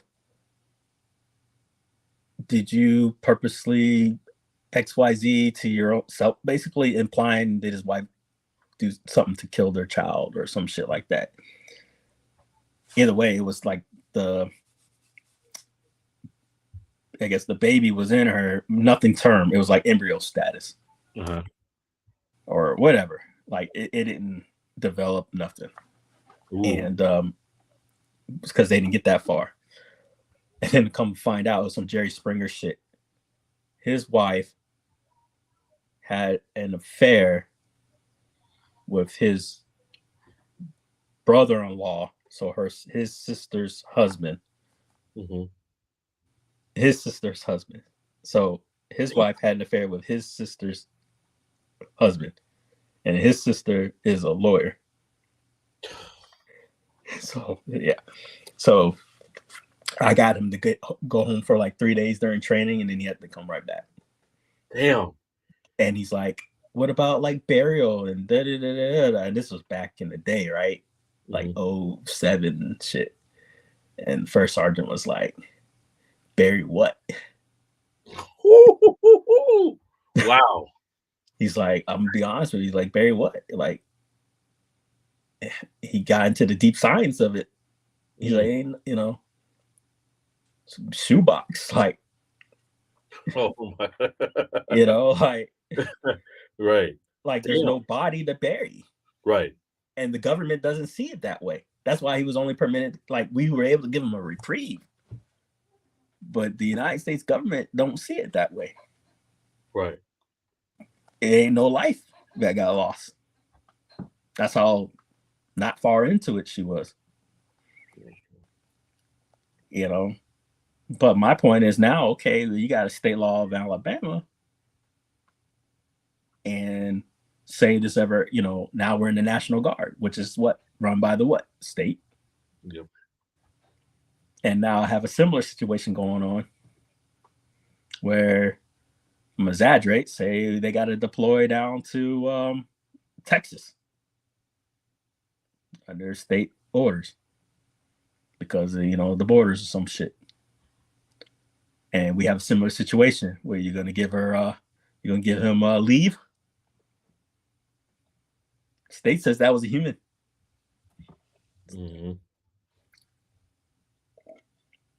For all those women with IVFs that are in the state guard, are they going to get dependency money?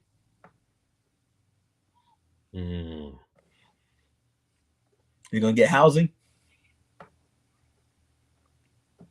Wow. This is the stupid shit that they don't think on, and this is stupid shit that they're not going to act on. Yeah. Because this is how much they don't give a fuck. This was nothing but a politically charged bit, in my opinion.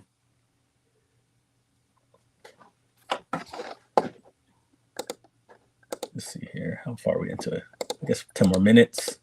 What's your personal opinion on any of this shit? Any news factoids?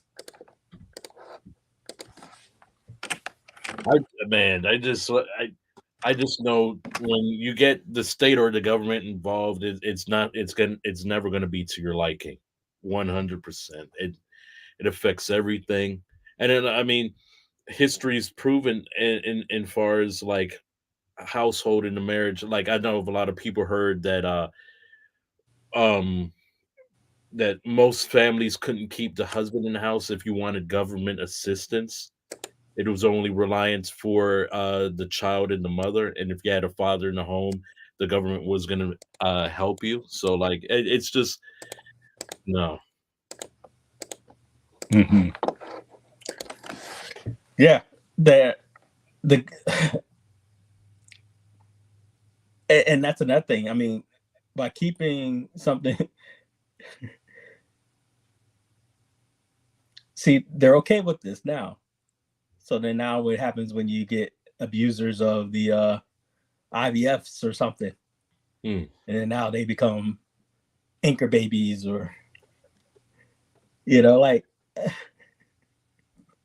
you know, so an immigrant comes to the United States, comes to Alabama with a fucking embryo or wherever the fuck they're talking about. We got an anchor baby now because she didn't even get knocked up. Like, how far are we going with this shit? Yeah. And then also too, don't forget most of those states like Texas and Alabama, once the people that are coming from Mexico go to their state, you know, looking for work, but they're not legally here, they ship them on a bus up to New York, and now it becomes New York's problem, or it becomes Washington D.C.'s problem, because you know with D.C. we've become the not the sanctified city, sanctuary city for most of those folks. So then it becomes an expense to us taxpayers. It's like it's a whole circle of fuck you going around. Yeah. I get the political move, but at the same time, I don't care for people dangerously playing with human beings' lives. Yeah, yeah. So, because when you find out why those people got shipped or how they got shipped, you're actually looking at human rights violations. Yeah, that's true. That is true. Because a lot of folks were unaware of where they were going, how they were going. They were tricked into where they were going. A lot of them weren't even official government folks, and whose money's paying for this, who gave the approval. Other than the fact that these motherfuckers are rich and powerful, any other person will be in jail. You're looking at human trafficking. Yeah. Damn. You're looking at that. That is legit human trafficking. And you can be arrested for that shit if you were anyone else. But this just goes to show you that they keep trying to tell you that there's not people above the law, and that's just not true. Clearly, there's people above the law. Yeah.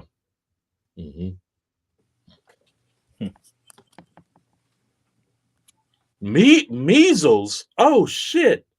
I haven't heard of measles in a long fucking time. I thought measles were more down in Florida area. You said that's happening in Chicago. Good God! Measles. Oh shit!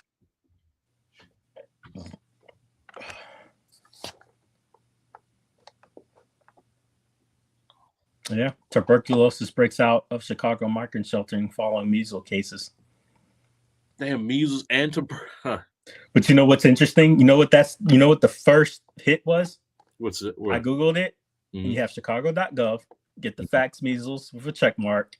Top stories: Fox News.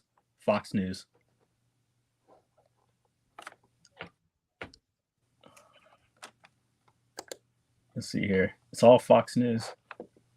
And let me see here. But see, that just goes to show you: is it the fact that it's a big deal or not a big deal, or is this politically driven? Let's see here. And what I mean by politically driven is not the fact that they're not telling the truth about what's happening, but the fact that is one side just trying to push out a different view. So here.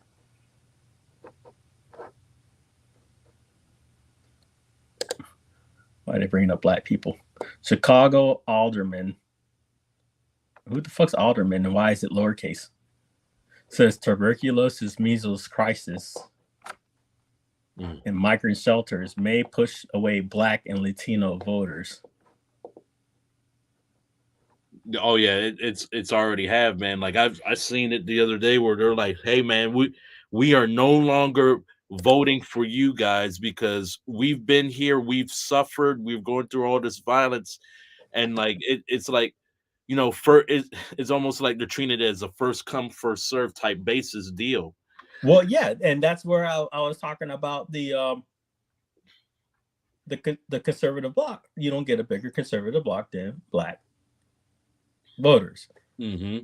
But when it comes to it, they end up they don't respect their voting bloc, so then they just get pushed aside. Example, I was watching a documentary on the MOVE movement, and it was a large liberal. I don't want to say liberal. I guess it would be considered liberal, because you know these folks were like trying to live off the grid and shit like that, and I didn't see no harm in it. But regardless, the people of the community did, because whatever the fuck they were doing near their community was just a no-go. And they would complain to the mayor and everybody else, and nothing was happening. Then it got so bad, these motherfuckers ordered a strike on the compound. Now we're talking packed area, really close by buildings. And they dropped a C4. They dropped it's a literal bomb on the compound, and it burns down blocks of Black homes, blocks of them. So you have this moderate to conservative Black community crying about the crimes and shit, and middle class, and their result was, we're going to bomb the house and burn down the block. That's fucking. And then what sucked was the time of the chief of police and the mayor just guess what their demographic was. Yeah. Yep. I know. This is shit. It's like There's real suffering at the heart The of Menendez this story. brothers. How could I guess these so. people be killed It's by an ad. their own Oh. children?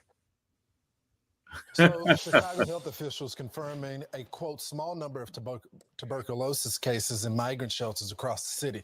Oh, They're that's not saying fucking how many. dangerous. This comes after 56 known measles Yeah, cases are it's reported obvious. in the Windy City. But Chicago Alderman I'll Raymond play it Lopez all. has warned about this issue for months, and he joins us now. So, Raymond, you warned them that this was going to happen, but they didn't listen to you. Are they listening now? You know, Lawrence, good Hey. morning. I don't know how much our department. You know what irks me about Fox? I think What's that? why do they get all the black folks that look like they're special needs? They got no common sense, motherfuckers. You know, like where's your old school black folks like Condoleezza Rice, Mhm. Colin fucking Powell, motherfuckers that undercover I would vote stacks for? are crispy quinoa, lightly covered in premium. You know what I mean? chocolate. Yeah. You don't see them, no, do you? Yeah. They exist, but you don't see them representing, do you? No, Mhm. because they're too smart. Mhm. They don't want that representation. Why do I keep? What is So, wrong Chicago with health fucking officials like I can't even play confirming this shit. a, It's like quote, these small ads. number of tuberculosis cases in migrant shelters across the city, but they're not saying how many. This comes after 56 known measles cases are reported in the Windy City. Chicago Alderman Raymond Lopez has warned about this issue for months, and he joins us now. So, Raymond, you warned them that this was going to happen, but they didn't listen to you. Are they listening now? You know, Lawrence, good morning. I don't know how much our Department of Public Health or other Who is officials this guy? are listening to the alarms that we've been raising since August of last He got like year. the and even in Fallout September eyebrows, when like we had you put on like a character from creator. our Look at him, ambulances showing that we had individuals tested positive to Look like a tuberculosis. villain. This Right. is a crisis we could have avoided, just like with the measles, if we had simply instituted the American standard of vaccines upon all of those migrants being shipped to the city of Chicago. Oh, he Many likes of these individuals vaccines. come with children. They are in our schools, and all of those vaccination Vaccines good requirements now, that our right? kids are responsible for are Migrants waiting cause for the COVID migrant asylum seeking breakout. children. They should have And been that is putting vaccinated. people, families, and communities Yeah. at risk.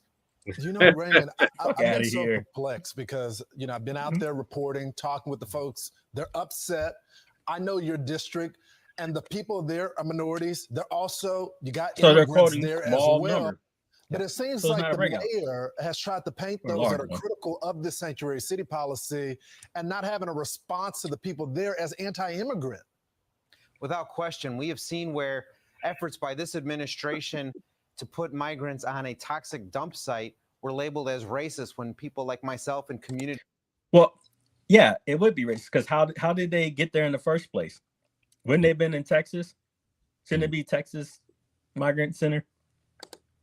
You shipped them off. opposed it, saying it wasn't healthy for them or for the neighborhood to have all of that. So you dust. just allowed the measles Even to when go I throughout brought our this nation. issue about tuberculosis, measles, Why and do you mumps to the quarantine them on forefront, at the I've been access told site? that I'm anti-immigrant and xenophobic, even though I'm the great grandson of immigrants. So they could gaslight all they want, but at a certain point, the truth is going to come out. What kind of fallacy shit did I just hear? I'm not xenophobic because I'm the great grandchild of immigrants. Yeah. Wow. Well, what? I don't know if this was a myth or not, but what was the background of Hitler again? Someone want to remind me? And we're seeing it come out slowly and Mhm. steadily now, as we saw with the measles and as we're seeing now with tuberculosis. Real quickly, because I only got 15 seconds, Raymond, do you think people in Chicago, because of this issue, because I haven't seen people at these city council meetings like this in a long time, do you think they're going to start voting differently just based on this issue alone? Well, as you mentioned earlier, Americans are fed up with seeing themselves being leapfrogged over by those coming to this country just to get service and support. And I think that at some point, this is going to drive a wedge, particularly for the Democratic Party, my party, with our core base of African American and Latino voters who feel as though we have not invested in them the way we're investing in these migrant asylum seekers. Such a valid point. A man of the people, Raymond Lopez. If you ever want to know what's going on in Chicago, go visit Raymond. He looks like one of the guys that wants to purposely destroy RoboCop. Bruh. Shut him down, pull RoboCop apart. This would stop him for certain. Inject him with it.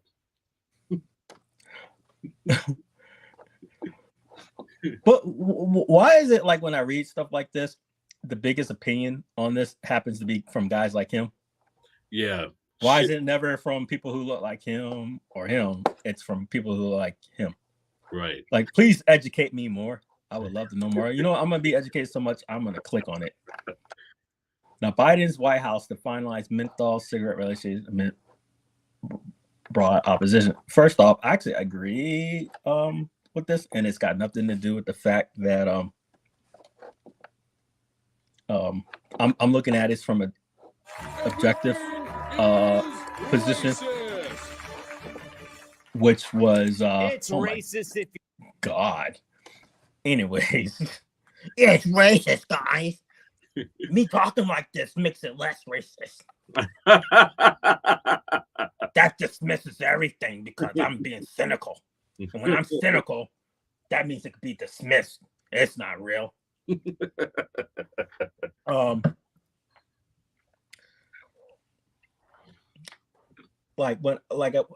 I was look at different communities and stuff, smaller areas, and how they get changed and whatnot, from like what they used to look like to now, and et cetera, et cetera. I always had like say if I had mayor powers or something, you know, et cetera, there'd be a few things if I had my political way. And once again, this comes into the whole, I could be right, I could be wrong, but if I just had my way, right, I could just take a paintbrush and do what's right, do what's wrong, even if it's right or wrong. I would dismiss all the ABC fucking stores. It has nothing to do with the fact I don't want you to have access to alcohol. Mm-hmm. It's the fact, why the fuck are you trying to put it in my community? You can go to the grocery store. It could be there. Yes. I'm not looking for the fact that, you know, I want some you know, what they used to call that shit in the military, something 6, class 6, where it's this is just the alcohol only, and then at 9 o'clock you got to stop selling. I don't want none of that. I'm just talking about, I don't need to go walking down the street and then every 2 blocks you got a menthol joint and a alcohol joint, when you could have been selling tomatoes and cucumbers and vegetables. Some mom and pop store could have been in there, but now I got a corporate, you know, alcohol thing. And then you're going to complain about the bums on the street. You know what they got? Do they got a tomato and fresh fucking bread in their hand, or they got a fucking bottle of booze in their hand? Right. And what? Yep. Right. You know, like, and that's my problem. And this whole menthol thing is the truth. Got out and I was taking albuterol, right? And it just doesn't. Have you ever met an AI? Ads. Hold on real quick. Uh-oh. Okay. So albuterol just wasn't effective on me, right? So inhalers, et cetera, et cetera. And you know what the doctor told me? Or they were like, or the primary doctor asked the other doctor, am I black? Wait, like, yeah. And then they're like, well, yeah. And you know what they said? Because I'm African American, the medicine isn't as effective on us. And you know why it was not as effective on us? Because I was a prior menthol smoker. But that it affects blacks. Damn. And you know, we can do this whole we bleed blood, blah, blah, blah, blah. But the facts remain that there's actually exclusive diseases that are exclusive to certain races and demographics. Mm-hmm. Example, I got a cousin who looks just like me. And she has a disease where she's wheelchair bound. And she got told by the doctor that it's an exclusive disease to Caucasians. And she was surprised, and I was like, "Well, don't be so surprised." She's like, "What do you mean?" I was like, "Because you know you're a doctor, right?" She's like, "Yeah." I was like, "That's because you're Caucasian. She's from Portugal.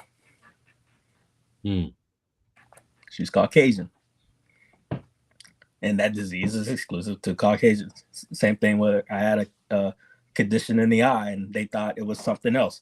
I went to an optometrist. He's like, "Nope, I'm dismissing." And I was like, "Why is that?" He's like, "You're black." He's like, "If you were white, it would actually be a cause of concern. But because you're black, it's pretty much dismissed because of the fact that it's exclusive to Caucasians and not blacks."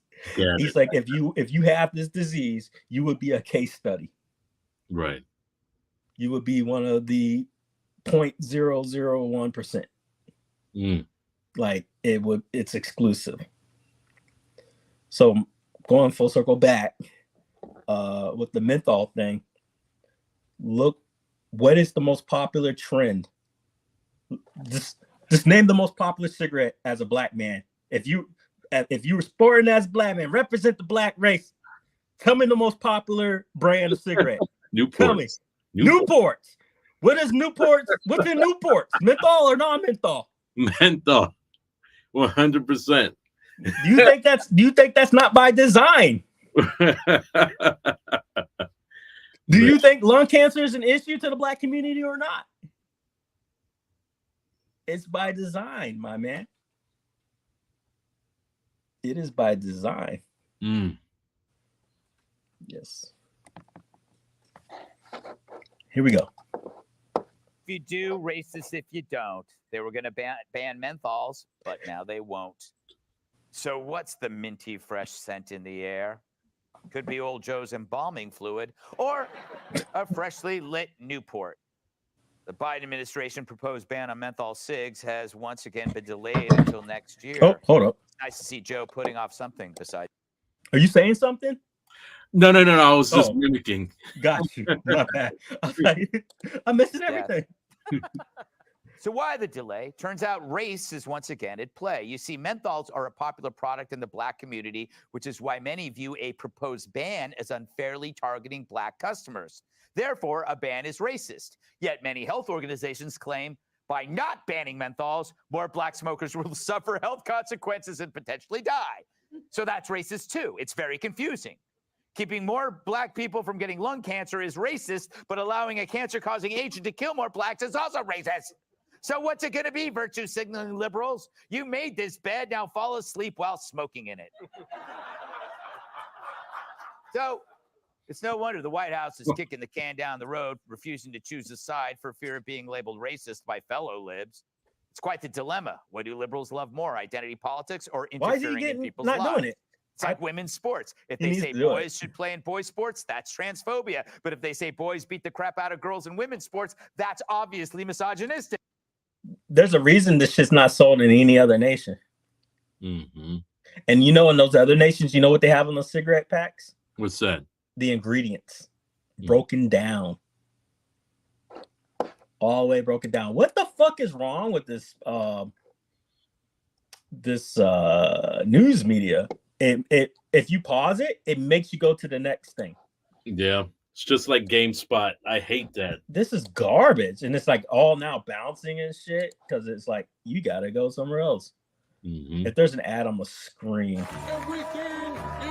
Causing agent to kill more blacks. It's no wonder the White House is kicking the can down the road, refusing to choose a side for fear of being labeled racist by fellow libs. It's quite the dilemma. What do liberals love more, identity politics or interfering in people's lives? It's like women's sports. If they say boys should play in boys' sports, that's transphobia. But if they say boys beat the crap out of girls in women's sports, that's obviously misogynistic. A smart person would realize at this point, identity politics is full on. But is menthol really the biggest health threat in the Black community? What about crime, lack of school choice, or joking about Jada Pinkett Smith? Maybe Joe should let people smoke whatever they want. After all, it's worked out well with his son. Oh no, my mom died of lung Tyrus, I go to cancer, you so for- probably the cancer. By the way, I got this idea because Damn. freaking Jesse asks. That's the first All right, thing he so asked you on his show. let's look at his panel. Let's see if he's Jesse got around any. off is that- camera. Yeah. Oh, Tyrus, shit. What do you think of these? It's people? a Funkasaurus. Back at him, and he Huh? was like, "I'm sorry." Funkasaurus. He used to wrestle in Okay, this is WWE. a threat. That's like he See, looks word famous. has it that Now he's a black and voters he's are still gravitating more NWA towards champion. Trump and Republicans.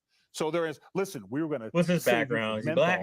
But I since you can't want tell. to Yeah. vote for the right, guess what? More menthols. Yeah. So now you'll never make it to voting. How about that? Because if you That's his don't representative. smoke menthols and vote for Joe, you ain't black. So toke up. This is the dumbest ever. This isn't 1976. Nobody smokes anymore. It's not even a big thing. Like there's just we're all just walking around with menthols. How many times have you and Kat had to walk through me walking up and down thing with my menthols, checking on my girls in the street and see if they're bringing me those dubs I've been waiting on? Like I think he used to be security guard. this isn't a sweater. This is a pimp vest. But it's ridiculous. I thought It's you the were going to most ask ra- me how many menthols I've smoked, and the answer is Well, you're from quite a Detroit. few. Quite a few. Yeah. You're like our not Eminem. anymore, but I've had quite a few menthol cigarettes. But it's Because just you bum racist them and off stupid. people. Bunny rabbit tea. menthols in The common. fuck is Yeah, she? we share the cancer stick. Why not? Yeah. I did, but This is the dumbest stuff ever. no, I love the Washington Post article that said one of the reasons they decided to not go through with this ban was they were worried that they would affect his election. I'm getting a process. headache watching this. And I just love the idea that out there are single. What have we issue learned? voters. Have we learned anything yet? There's single issues. Menthol 6. But you know, but This the is whole idea of informative? Banning something. I thought I was going gonna hear a good Also, take. what Kat said is they're willing to say, "Oh, it's going to kill them." But we need their vote, so we'll like they put the vote ahead of that He's person's literally life. gonna say, "Black people, I'm giving you menthol." Yes. Joe, Sounds like a you ever laugh smoked track. menthols? Yeah, it's canned laughter. And yet you're still It's short. canned laughter. It's not the actual audience. It's It's canned like you laughter. couldn't There's no smoke. audience. Started off stunted. Yes. Emotionally too. It's the Fox News Classic channel. example of creating a problem where there wasn't one, and then figuring out, oh, how do we get ourselves out? Look, if it had been a Joe ban on something DeVito, that like white Danny people DeVito's, it would like, have been a lost federal law against stepbrother? What mayonnaise was that? passed Right. immediately, and they would Yeah. have been dealing with this. But it What the reminds fuck's me with of this when laughter? a school has a menu for Black History Month, Mhm. and then a couple of loudmouths say, "Well, we don't like that," and they take the menu away, and everyone else is like, "What happened to the ribs and the cornbread? Everybody loves that stuff. It's delicious." So they're creating problems that they don't know how to solve. I think, like, hey, smoke them if you got them. I'm not a cigarette smoker. That's a weird If that's fallacy, your but way okay. you want to kill yourself, I don't care. Go right ahead. But it is funny the idea of like, if you could just hang in there and not die of lung cancer until after November. Yeah, and then we'll ban it. Message. Then we'll ban it. menthol in every. Well, you don't own homes, so Every pot. in every. Well, and Menthol in every pot. menthol and next pot to your in pot. every. Menthol next to your pot. Yes. KT, why are menthols so different from other cigarettes? I have no idea. You were in the There's no military. expert. I worked at the Pentagon for a number of years, but you know, the campaign commercial that I can't wait to see. Mhm. Guess who used to smoke cool cigarettes? Who? Barack Obama. Ooh, that's right. Yeah. Are those menthols? I can't remember. Cool? Come on. Oh, yeah, I don't know. I Cool, don't, not just because he was cool, but they were menthol. cool is the best name for any Is it? product. Yeah. By the way, I'm gonna have to say this. I don't care. Just doing a segment on cigarettes makes me want to smoke. Brodus Clay. It's That's a what it is. powerful, Not Funkasaurus. powerful He- product. he had on to the funk planet. the I back just want to to light up and have a And cigarette. he I used bet to- people right now he feel used the to same dance way. to the Don't do he used to dance to the ring. Uncle Greg says no. Brodus Clay. So I just watched 6 minutes, and what did we learn? Nothing.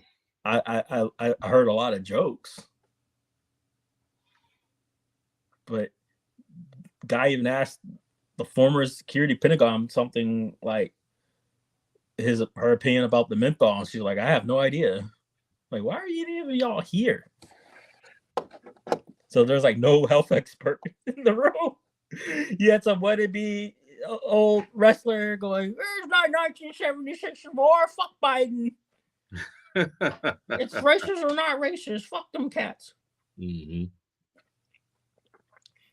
It was probably not because they didn't want it to happen. It's probably because they got such kickback on the legal side that he realized that if he made this into some type of rule of law, that it would get struck down. And what's the point? Mm-hmm. Someone tell his legal experts say you have a sound argument to do this. You can't do this because now you're attacking the companies. That's probably all it was. Yeah. So we had a former WWE black rep, and that's the best he had for like he couldn't get somebody from the fucking White House to come on and go, hey, why did you stop with the bill? Why do I have a feeling if I like Google this shit, there's like an actual answer? Let's see. Why did Biden stop banning menthol?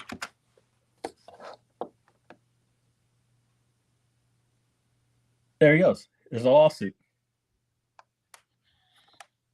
Woo.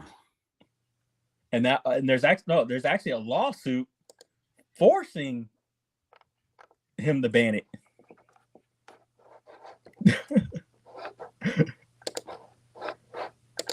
So why did he stop? What the fuck? Anti-smoking group sued the U.S. government. So it's lobbying. It was the main answer. So you have a large lobbyist group that is going to dictate the votes. Mm-hmm. Sued the government over the long-awaited ban on menthol, which was been idling in the White House for months. The lawsuit, its latest effort is to force the government to ban menthols, which are disproportionately used by black smokers and young people. Now, once again, you look into the science. Is there something that black folks know more than other folks for why smoking menthols is just better? Or is there some subvert psyop kind of shit going on at the fact that they disproportionately use it? Why isn't it the other way around? We only make up like 12% of the fucking population of the United States. Yeah. Why are black folks that are 12% of the population, maybe only a couple percent are using it? Why are they preferring menthol over than the majority of all smokers in the United States? Yeah. Come the fuck on. Something is not right here. Yeah. Shouldn't we all be smoking the same shit? Shouldn't we all be diving in? Exactly. Something is more poisonous than the other, and we ain't put on to it. Mm-hmm. Come on now. Mm. Something is deep. But how did it get that way? Because of the commercialism. Mm. Because it's not commercialized towards any other group. Yeah. What Jason says, what Gutless isn't telling you is the Biden admin and or EPA has delayed all sorts of health-related bans over the years, just as Trump did. Pauses on liquefied natural gas exports, CC fees, etc. Right. Then he goes on, ban on investing in Chinese firms with similar names to other firms, cable cord cutting fees, many things are delayed and pass. Right. The same Fox programs were pushing Biden, making Easter Sunday trend. Bro, yeah. Bro, when I heard that, I couldn't fucking believe that. Excuse my language, but I was like, come on, man. But let me finish. Same a guy that actually goes to church. Yeah. Is making Trans Day instead of, because it's Easter, so I'm gonna fight God and religion. Mm-hmm.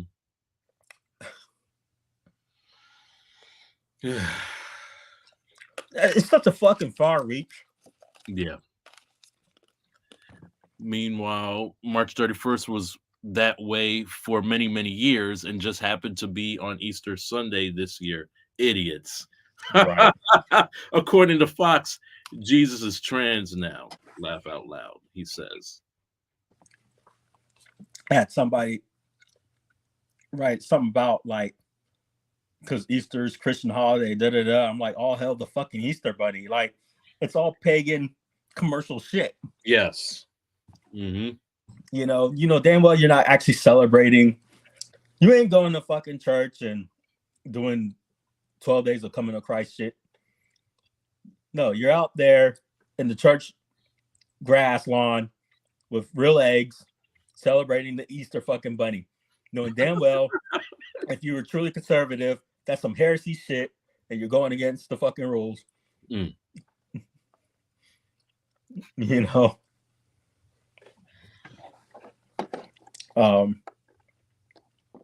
Health officials under the President Joe Biden initially targeted last August to publish the rule. Here we go. The Food and Drug Administration has spent years, most likely during the Trump era, developing the plan to eliminate menthols, estimating it could prevent 300,000 to 650,000 smoking deaths over several decades. Mm. Most of those would be preventable deaths among the Black community, Americans. Mm-hmm. Mm. It only takes one death, one person to not bear children, and you're looking at millions of people in the far, in the future of just not being born. Right. And it's like a systematic. It seems like it's a systematic way of this. It's like when they were ignoring AIDS, right? Mm-hmm. As long as it ain't affecting our community, we're good. Yep. And it boils over to one of their little kids gets killed. We gotta do something about this. Exactly. Yep. We gotta do something about this, guys. We can't have that. Cancer's bad.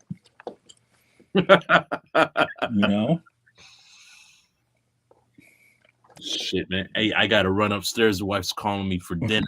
Oh shit, you're good. I'm gonna close this off. Okay. It's been good. Hey, thanks for all who come through. Unless Jay wants to get her ass on.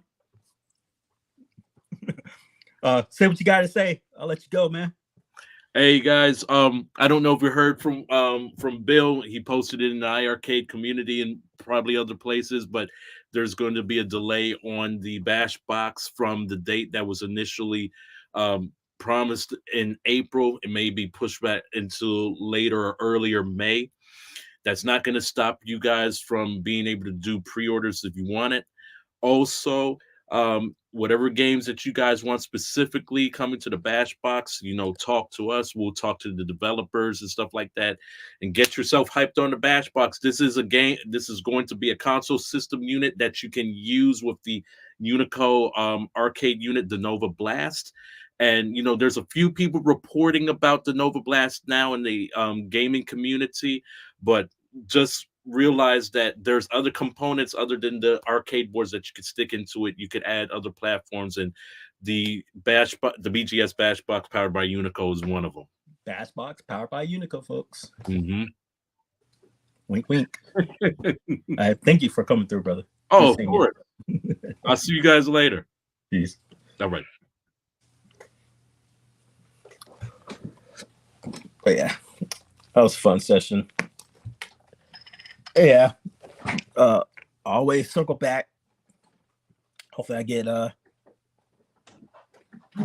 guests to come through and give their point of view about what I was talking about. I always like counter opinions. Oh, Shawamo. Yo, what up?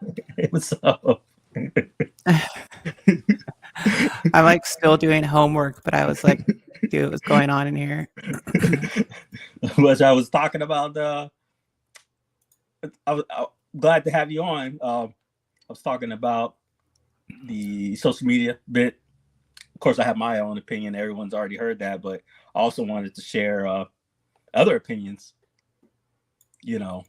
Yeah, instead of just being on my I was side. just because I came in here and I saw Jason's comment. Is that true? Like, did Fox actually like claim that or something? I mean, because that's believable that like they would do something that outlandish. Jesus is trans. No, let's see here. Let me see. I'm gonna type it in now. I have no clue. I'm gonna verify via some searches and see if we get some extra validation on this. So Fox News trans Easter. Yeah, it's on Fox News. Oh my God. It's on Fox News. Here we go. I don't know if you can see what I'm about to put up. Here we go.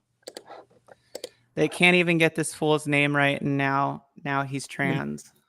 Trump vows to create Christian Visibility Day following Biden. Trans Visibility Day.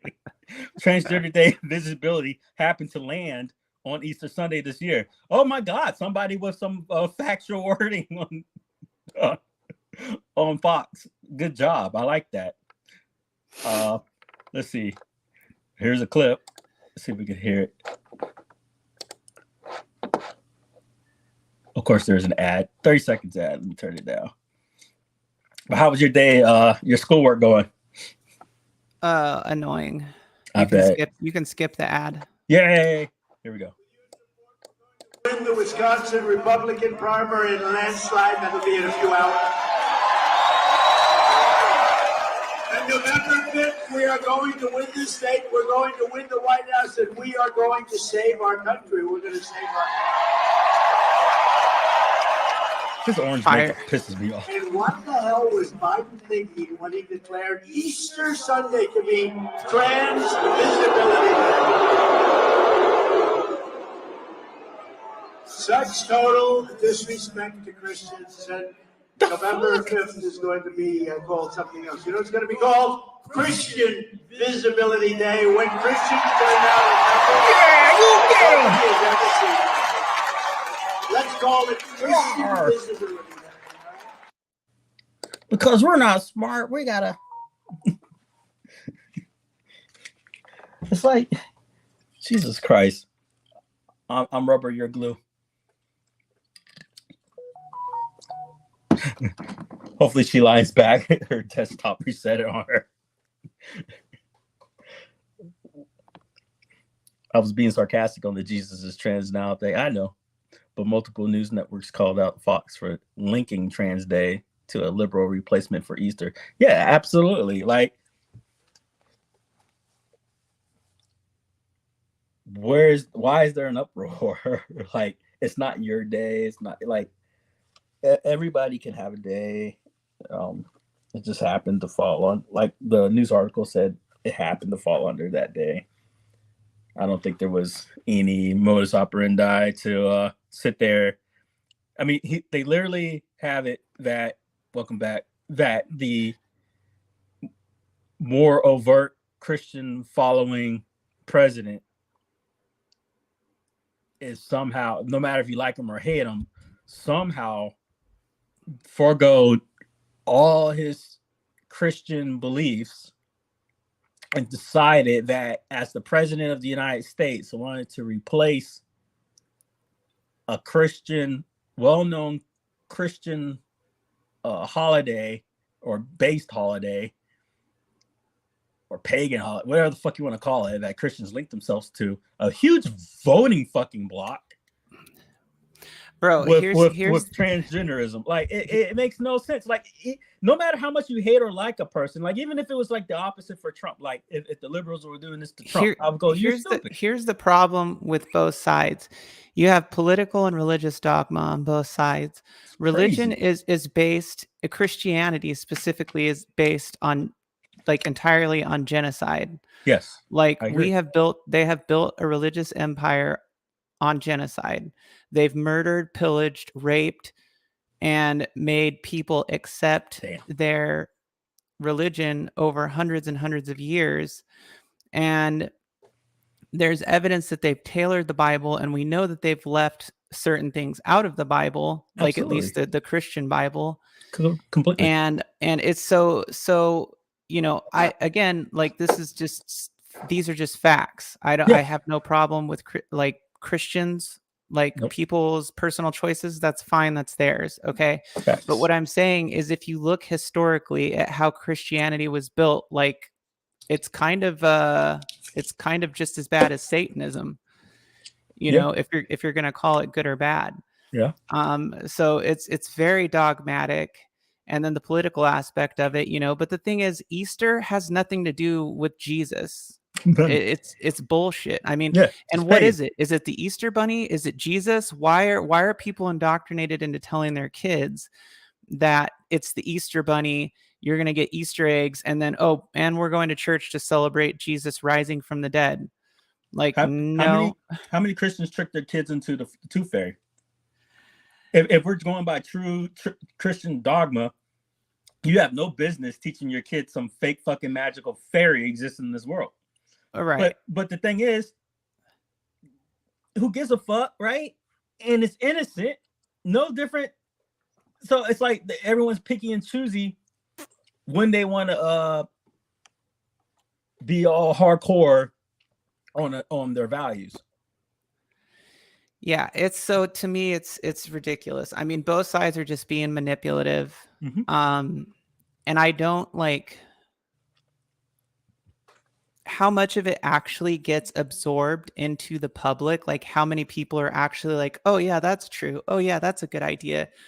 You know, it's hard to say, because it's like, think of like the YouTube communities, for example. If you see 100 comments on a video that has 10,000 views, for example, and out of those 100 comments, 80 of those are positive comments and 20 are negative comments, right? Well, you're saying majority of those people that viewed that are aware, that are interacting in that community, are leaving positive comments, and about 20% are negative, right? So it's like, you know, is that probably the same thing that you could apply to like the population of the United States, that you know, there's only a small portion of people who are actually buying into this crap, who actually believe what these people are telling them, and you know, an even smaller portion that is going against it or whatever. So it's like, it's a very strange dynamic. You're right, but the problem about it is the way the nation is set up, the minority are highly represented, and that could be good and that could be bad. And you know, if we went off of a majority vote, one political bloc is kind of fucked. It doesn't matter whose side you're on. This is just a population factoid. So, you know, based upon the way things work, minorities are represented. So it only takes a few.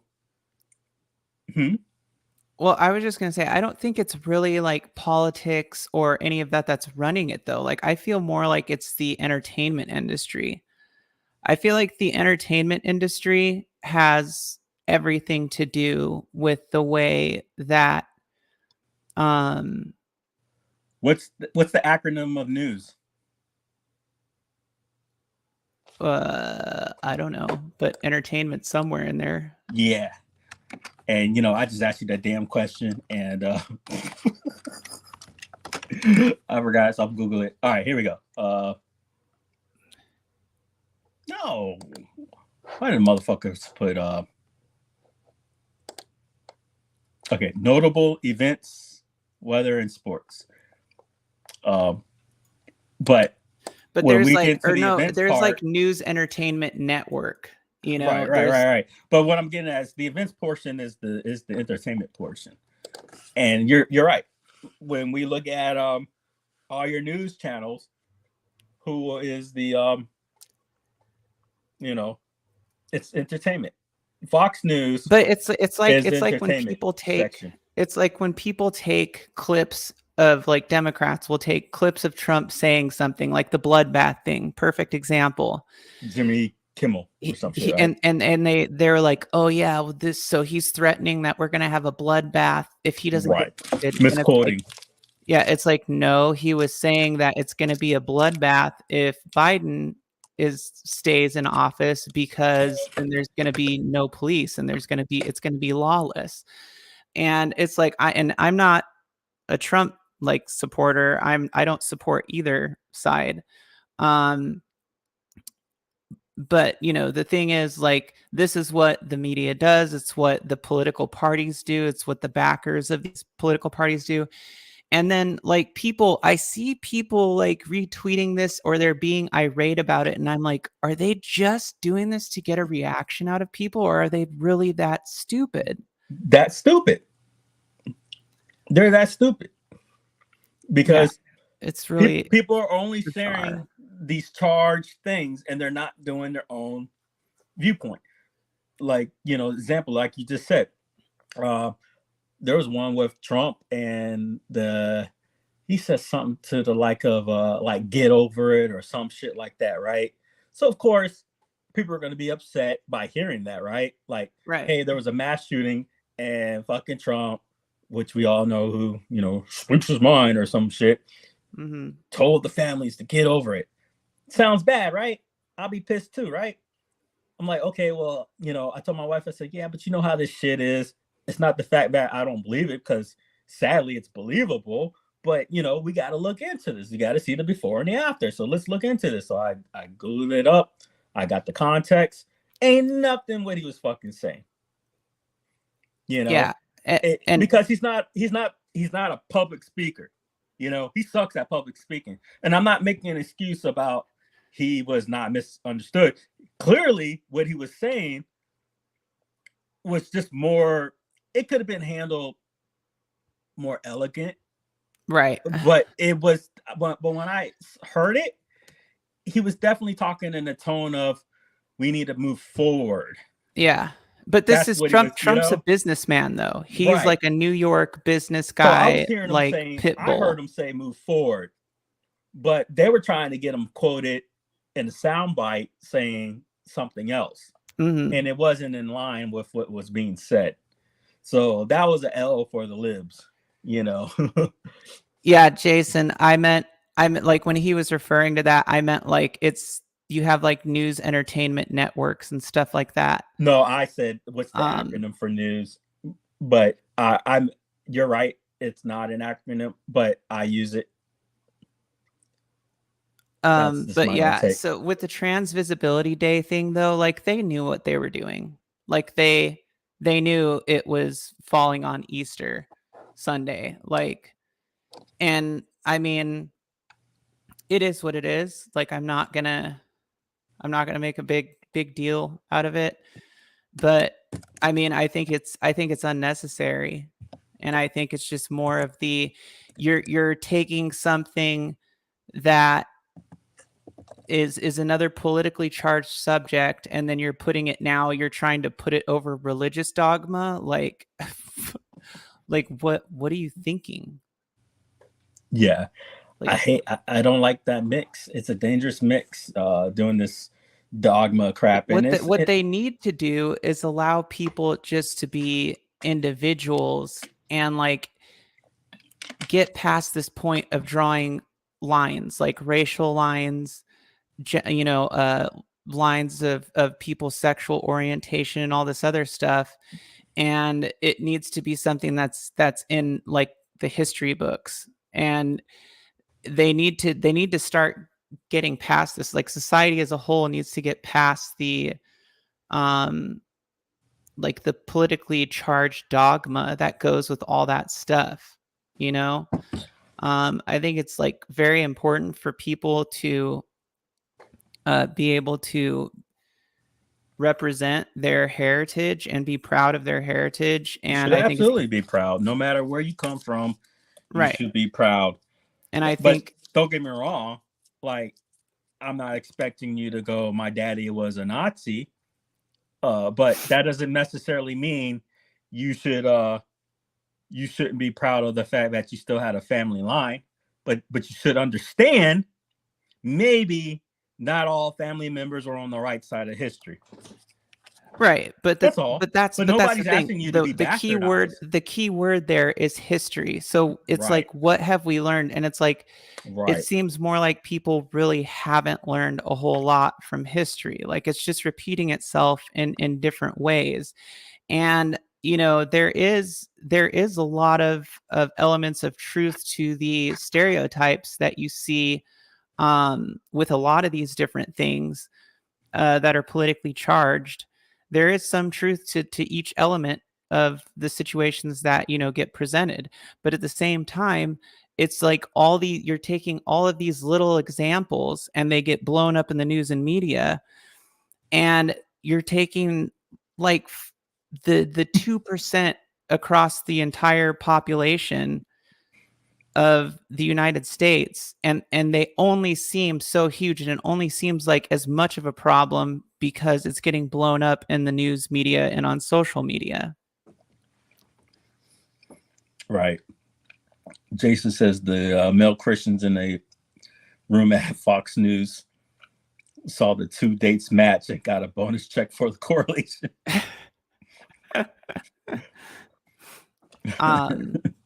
But yeah, I don't know. Like, it's stupid. It's really, it's like, it still is mind bending to me that we're at this point in our evolution. And like, this is what we're doing. Like, this is our political and social infrastructure. And like the whole problem is that the whole world is basically fundamentally, you know, the 7 continents are run by 10 major foundations, you know, starting with Microsoft. And most of them are tech companies. It's either oil or tech companies, you know, and these are the people that are controlling everything. And so let's get deeper. So you're talking about companies, and then what do companies make? Money, right? So money, who's making the money? Billionaires, right? So now we get into the billionaires. Now we list the billionaires. Just say it, Jay, Illuminati. But yeah, I mean, like, if you look at all of those things, they bleed into every aspect of society worldwide. Yeah. And so it's like these guys have like some serious draconian power. And that is like, I think, one of the biggest problems that people face right now is that we really we're not powerless, but our ability to employ our power has been diminished for so much for so long, and there's still so many people that are feeding into it. Like, if everybody stopped going to the movie theaters, if everybody stopped paying for digital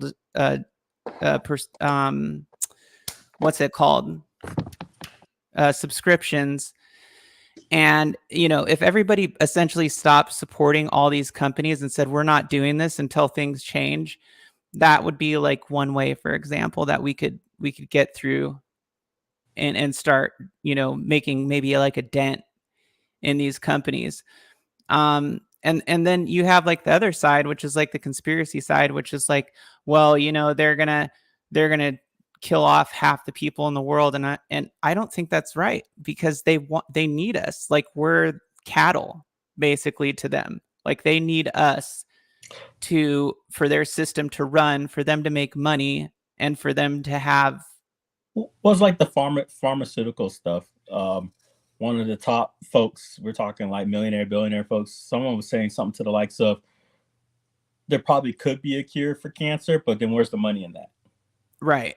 Exactly. You know, so what was that one famous line? I believe there's supposed to be truth in it, because I swore I saw it on the documentary, but it was with about Tesla and how I forgot the agency's still around, but it was like electric company, and they pulled the plug on them And they said, if we can't put a meter to it, then what's the point?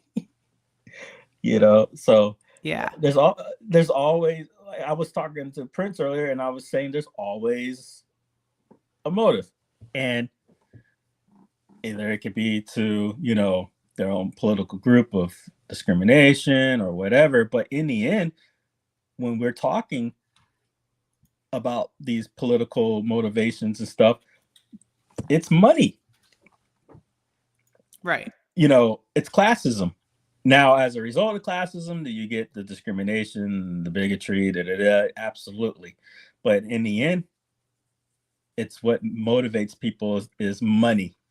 I don't wake up, you know, you don't wake up every day and go, I want to be on this earth because I'm just living life. You know, most people get up because they have to earn some, which we should be. But most people wake up on this earth to find some form of income to be able to have luxuries, which the government says that we are not entitled to unless we have the income to have it, which is electricity. And then they tax that. Running income. water. Right. Why isn't running water free for all houses? At least running water. You know, like, yeah. If I can't afford it, if I can't afford running water to this house or electricity, they'll condemn it. Then they'll take my house. Right. And that's the thing. The whole system is broken. But I'm not allowed to live off of free rainwater. It's not broken. It is engineered to work against us and to be in the favor of those who are making, you know, reaping all the benefits and the profits of it. It's illegal to live off the grid. Yeah. Yeah. But we're supposed to be, but so they won't let us be sustainable and capable. You know, there was a time where the government was like, hey, own 2 chickens. Everyone should have 2 chickens. Right. You know, if you had 2 chickens, you could live off those probably for the rest of your life. And it doesn't take shit to raise chickens. Spend about an hour of your day out of 24 hours and you can have a clean chicken pit and you're going to have eggs for, you know, a lifetime. Right. You know? Yeah. And we just, you know, we get further and further away from that and closer to the consumer market, consumer model.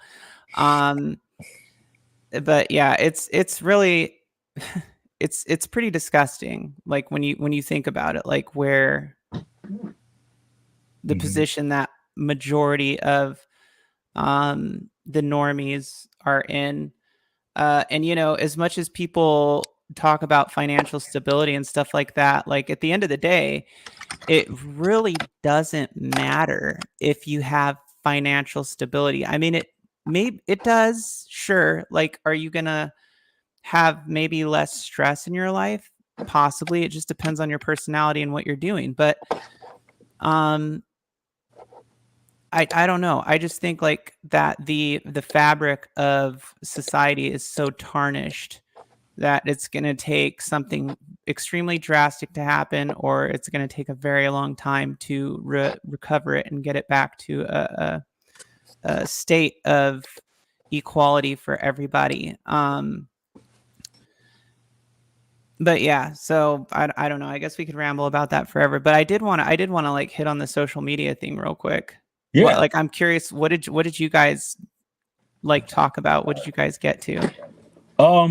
I was talking about basically my own point of view about I believed it was a overreach by the government to make laws about social media. I think it's just too much as far as social media is concerned. You know, I don't think this is something like cigarettes, something that's actually poison.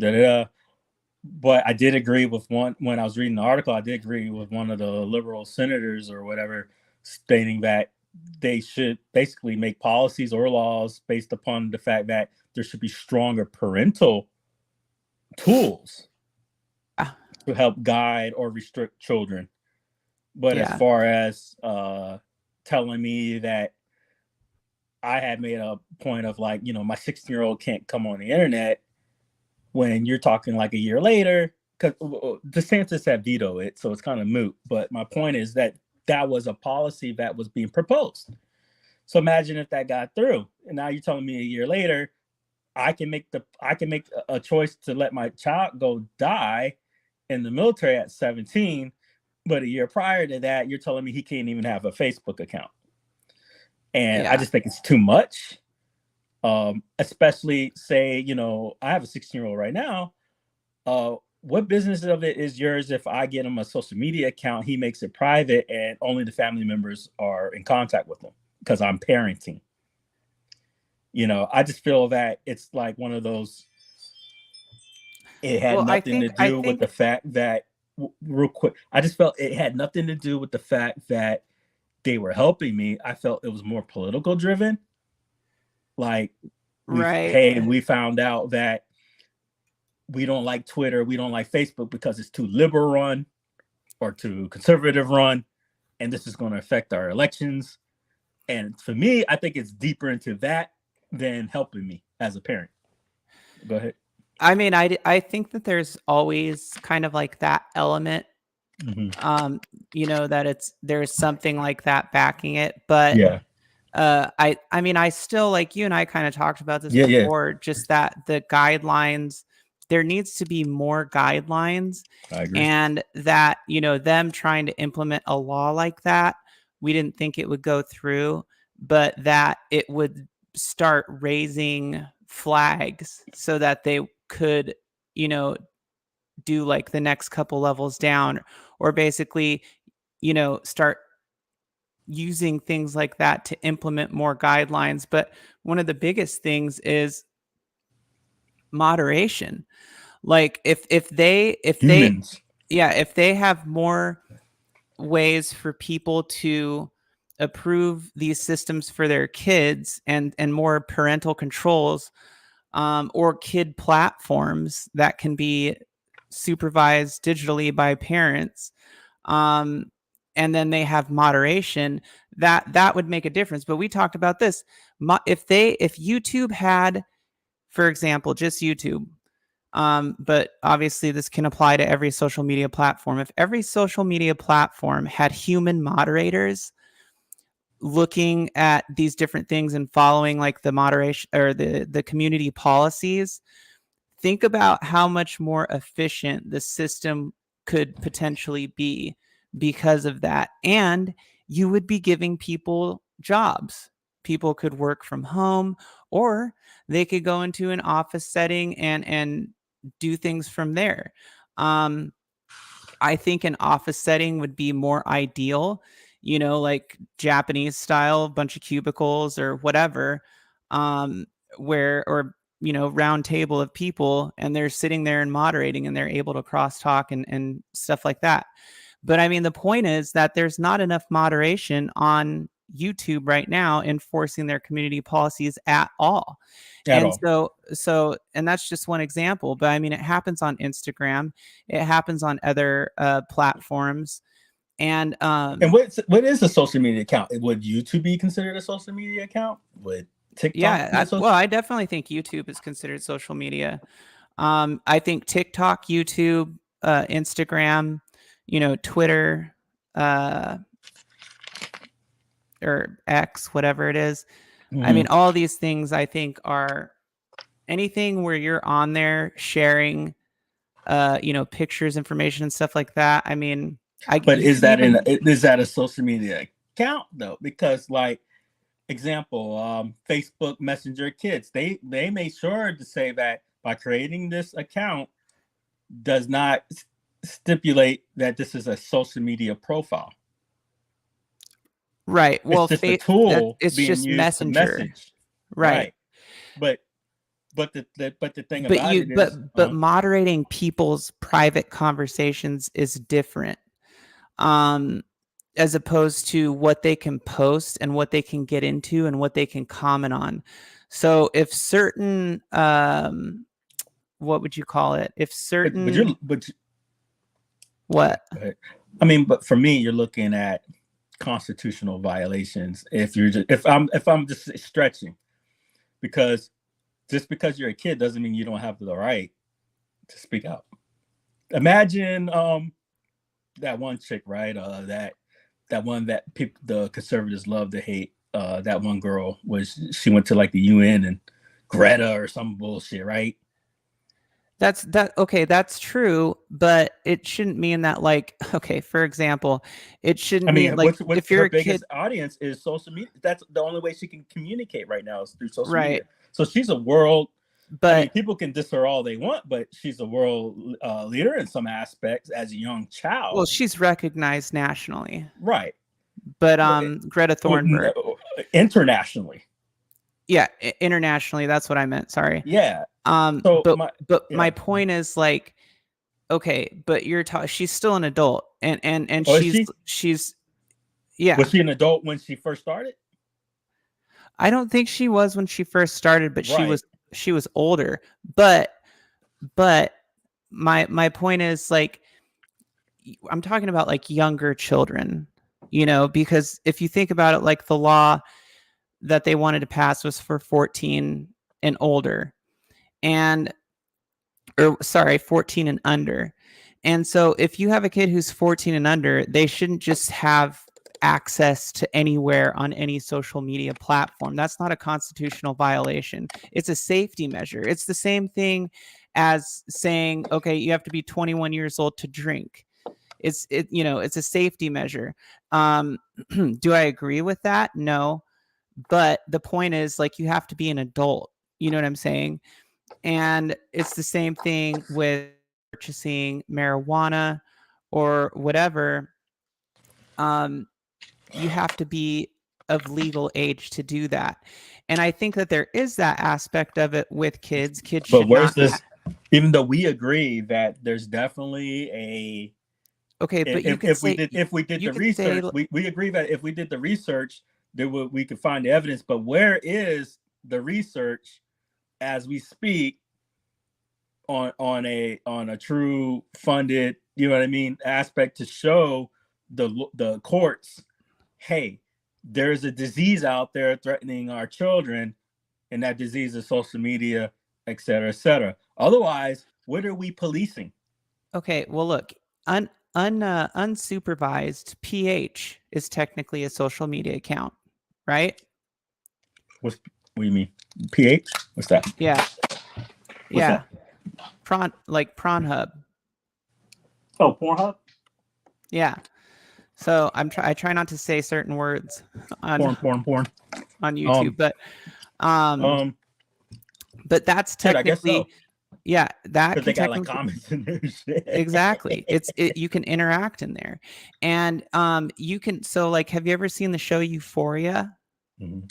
Okay, so her friend, they're all underage, they're in high school or whatever, and the more heavyset friend, like she starts doing stuff on PH, and she's doing like video calls and stuff like that. But she's old enough, and she's wearing like a mask to where she can pass as an adult doing these things. And the point is, it's like a social media platform, and she's getting paid a lot of money to do. I don't need to go to jail because my kid snuck on a fucking iPad and went on the Pornhub. But what I'm saying is that these restrictions should be against the company, like they did Pornhub. They're saying, hey, you need as a company need to verify. But how can you moderate? How can you fully moderate access to the internet aside from in your house? I mean, the only way you could do it you have to be responsible for doing it in your house. Like if you allow your kids to be on, so for example, like Microsoft has like parental controls. I can set up like my kids' web browsers so that they only have access to very specific, very certain websites. However, on phones, it can be a little bit more tricky.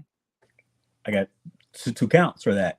Let's take that and go. That's exactly what they were saying earlier, that they should supply stronger parental tools. But what if parents aren't doing their job?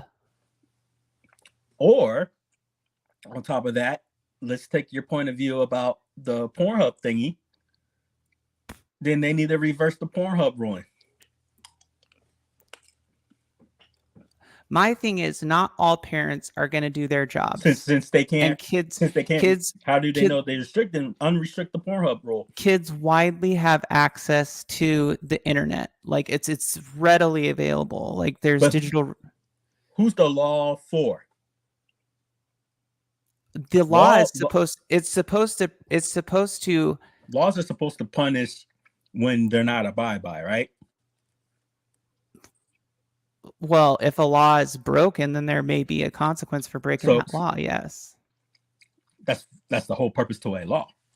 So, who's the law for?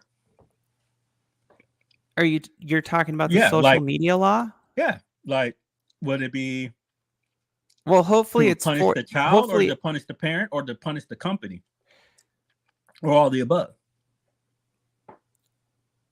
Well, I would think it would fall back onto the adult of the household because they're the ones who are allowing access to that material, even if it's not deliberate.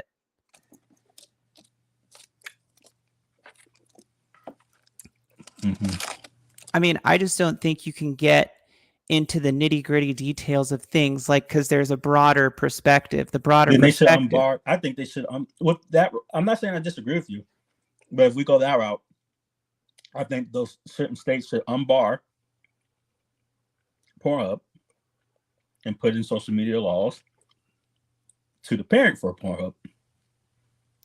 Right. I saw some. Why are you punishing the company when it's the parent, right?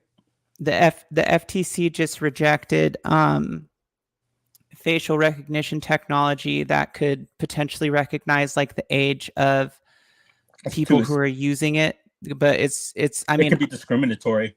It doesn't recognize, and it doesn't do blacks any justice. You know how many times like the school crap can't see my face because of my skin complexion? But my what I was gonna say is though is that you can't you can't really trust technology to do it for people. Like, to me, that's lazy. Like, people need to be responsible for what they put into it's like for what you feed your kids. It's the same thing. What are you allowing your kid to eat? What food does your kid have access to? It's a similar comparison with the social media thing. All right, you can control those things, but if you're not paying attention and you're not teaching your kid the right things, then they're going to do basically whatever they want. And it's, they're going to eat shit. They're going to eat junk food. They're going to eat candy. They're going to eat food with a lot of preservatives in it and stuff like that. And it's kind of a similar principle. Like, it falls back on you. Check this out. If we're going to extremes, then virtual reality, the Quest, all them kids on there. Because guess what you're supposed to have in order to be online? Social media account. Right. So that's just for them getting on virtual reality, the internet in Florida would be considered against the law. Well, it wouldn't be considered against the law if they're not using their own quote unquote social media account, because that was the law, is that they wouldn't be allowed to have their own social media accounts. That doesn't mean they can't look at their parents or use their parents. So I understand what you're saying, but then we were promoting a workaround, which they could technically promote a workaround that, okay, well, kids can't create their own social media accounts, so then what's stopping them from just allowing them to use the parent's account? Right. Or the parent creating them their account. So are you saying that, am I missing something? So that, say I create the account now, would that be not against the law? That would be a workaround. Interesting. So there's a lot of different aspects of the whole social media thing that you have to look at when you're taking these things into consideration. But my point is that ultimately what you give your kid, what you allow your kid to do, and what access you give them to these things, it ultimately falls on the adult, the caretaker, because because it's just like alcohol. Like your kids aren't really going to be able to get alcohol unless you buy it for them or someone who's old enough buys it for them, you know? And again, you can't control everything. You can't manage everything, but majority of it, if you're paying attention, if you're doing your job as a parent, you can be in control of when it comes to things like that. And so I'm just saying, like, as far as like who it should fall back on, it shouldn't fall back on the companies. It should fall back on the parents, you know, if something happens, because they're the ones who allowed their kids to have access to it. Now, if there's some crazy circumstances, like this kid was over at their friend's house and they were, you know, doing something they weren't supposed to be, well, then it, you know, obviously that's different. But I'm talking about like in your own home, what your kids are taking to school, like what kind of phone and stuff. Yeah.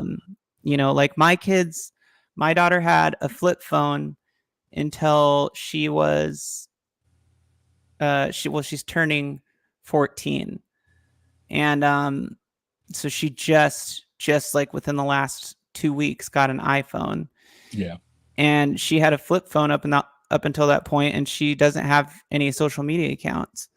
And not because of any laws or anything, just because, I mean, my littlest daughter was telling me that there's some girl, she's in 2nd grade, and this kid has like a fucking iPhone 13 or something, and she'll sneak it into school and she saves like inappropriate videos on it. Yeah, some kid was doing that shit to my my youngest on the school bus. They had a school Chromebook showing them inappropriate video stuff. I think it was like girls in bikinis or some silly crap. Right. But you know, I had him report it, and it was on the school tab or, you know, computer. I'm like, come on, folks, what the heck?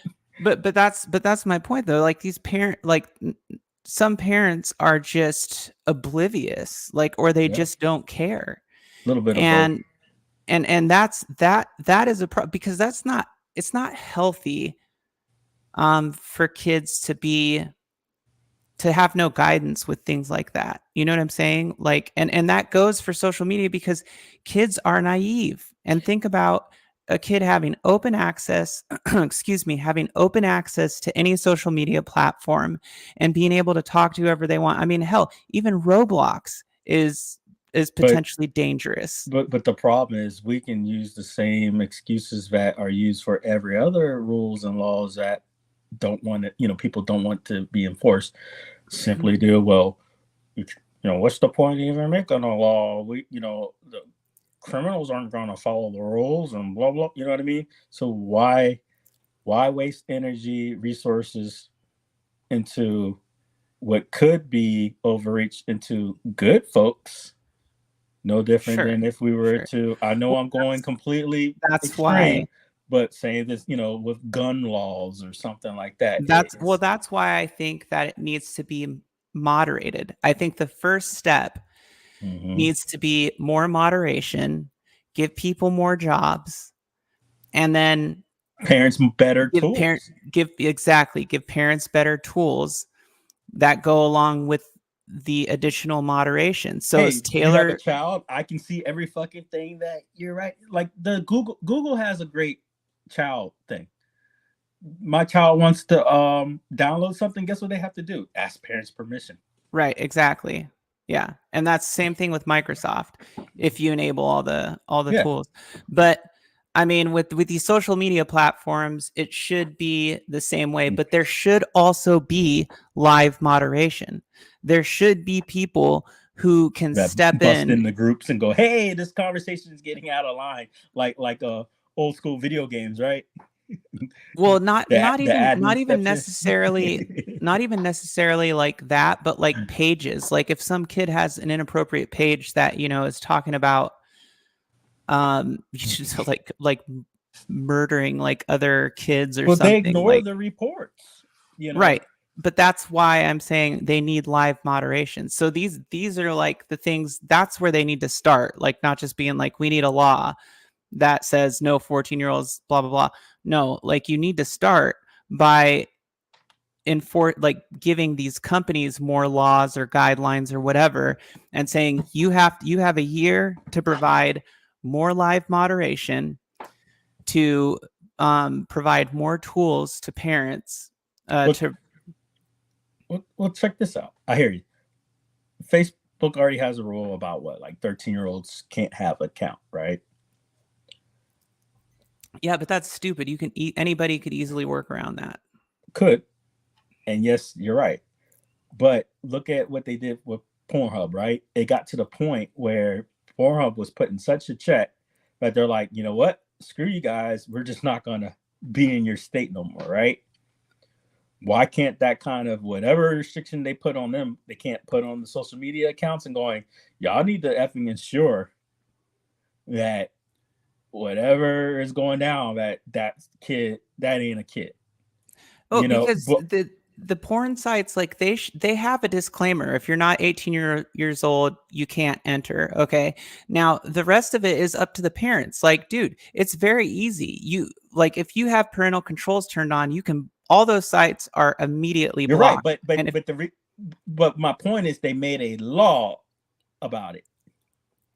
But whatever it was so on point that no, they didn't make a law about it. Like, I thought that Pornhub voluntarily was like, we're pulling our servers. There's a rule or a law in the state that says no, there's a restrictive, like they pulled out of like 17 states because those states made laws and rules about they have to have a verification process to prove that they're over a certain age. Right. And they're like, and their stance is, no, that should be on the blah, blah, blah, blah. But since y'all want to play this game, we just won't let you guys have any viewing, So my point is, whatever the heck they did might have been done right as far as getting them in check, to the point, well, why aren't those same rules just applied to the company to go, hey, y'all need to have checks and balances? And it's not the fact that, hey, if you let a 14-year-old kid on here, you guys are going to be screwed. No, it was, we want you to have a verification process to prove you are you. So if they do some workaround to IDD me, whatever the heck they call that crap, and somehow they got a fake license and it was and it was approved, that's on the verification side, right? But they did what they were supposed to do. That's what I'm getting at, is that why don't they ask these people to do a better verification process? Say, hey, you're an adult, you need to submit your driver's license to this whatever. Like me on Facebook, I'm Facebook verified by, this is my name, it's Messiah, here's my government ID, blah, blah, blah, blah. Because people try to report it for fake whatever. I'm like, nope, I'm verified right now, so no more of that, right? Yeah.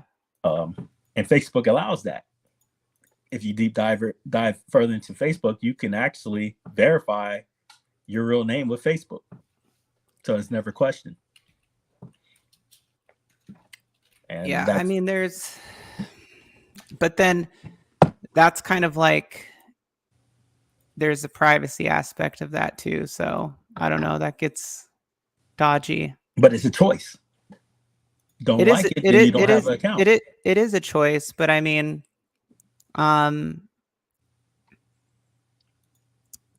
you're signing up. There's a lot of different. Honestly, there's a lot of different arguments that I could bring up about this, but I don't have time. I have like 6 minutes left. Weekend. We're going deep dive. Yeah, but I mean, it is a good topic for conversation, because I think like that's another thing, like the privacy aspect of online environments is important, because it's important like for people to be able to have some level of anonymity for safety. And the more information that you put out onto these social media platforms, I mean, they're not secure. Like, people hack them all the time and get people's information. So like, that's like one of my biggest arguments, is like, unless they're going to be held liable for that, then you shouldn't be required to verify yourself. Now, again, that goes back to the live moderation thing. Like, so if you have people who are having predatory behaviors, I think you are required because Facebook doesn't want fake. They want your real name. Yeah, and the thing is, And though, I think is that's that the rule. I think that's a policy rule that you have to abide by, or you're not permitted to have an account. But like, look, if somebody has an account that has predatory behavior, usually like those accounts are tied to certain devices, right? Like Yes. you can see that, like, all right, I logged in on Google and I logged in on my iPhone, whatever. Okay. Well, if your account is tied to that device, then and you have predatory behavior, then your Meta accounts on that device should be like, you should have no more access on that device. For example, like if you've had multiple accounts of violation, like, okay, this device is banned from using our apps because of its behavior. You know what I'm saying? Like that is a more logical approach, in my opinion. But saying that people have to like verify themselves and put their, real identity out there when all these Meta platforms have problems even keeping their platform secure is a little bit asinine, and it's just not safe. I mean, I just don't think it's safe for many other reasons, but that's the catch-22. It was also not safe to have a bunch of trolls.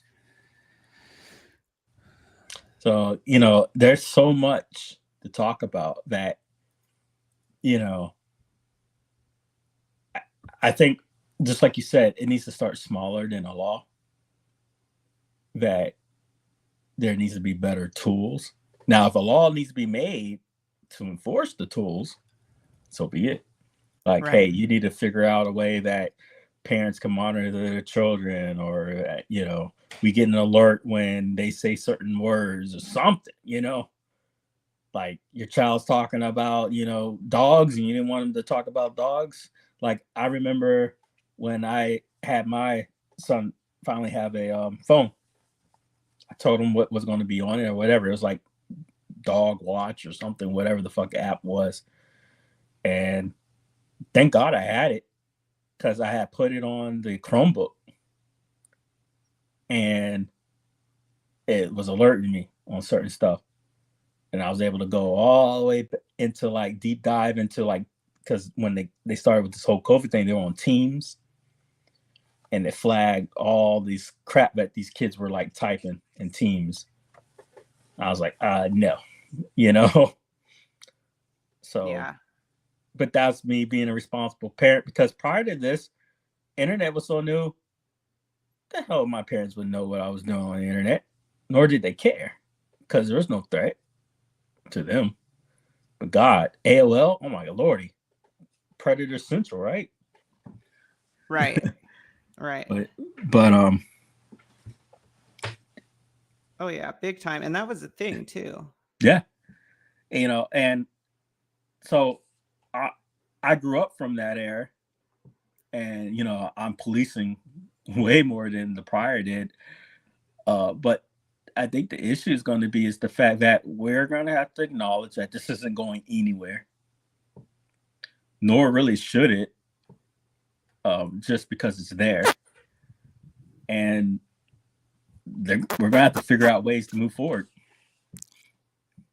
What is that? You all right? Farting in the... Is your butt next to the mic? What's going on? No, I'm like blowing through this filter thing. It's like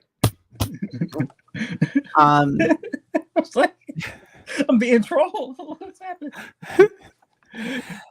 Have you ever... Oh, my wait, bad. what? Oh, I was gonna ask Dude, you. when are you gonna put lights up in your background? You need to like put some like more ambient lighting in your background. Check this. I just got like a grand computer a couple of days ago, so that's about to come in from Best Buy. So I'm gonna have the whole green screen shit, all that good crap probably going on. All right, I gotta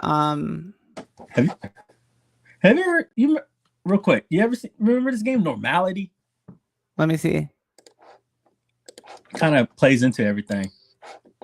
I just remembered when you talked about normality or some shit. I was like, normality. I forgot about this game. Ah, too loud. I'm gonna build a luge for my speakers if I ever see 'em. I'll be glad to get out of here. Oh my god, this is such a 90s game. Oh yeah. I don't remember this. So it's just like this hippie shit of like, you know, like escape the apartment kind of crap. They're making it way too quirky, but it was called Normality, and you were just like in this dredge of this world. Yeah.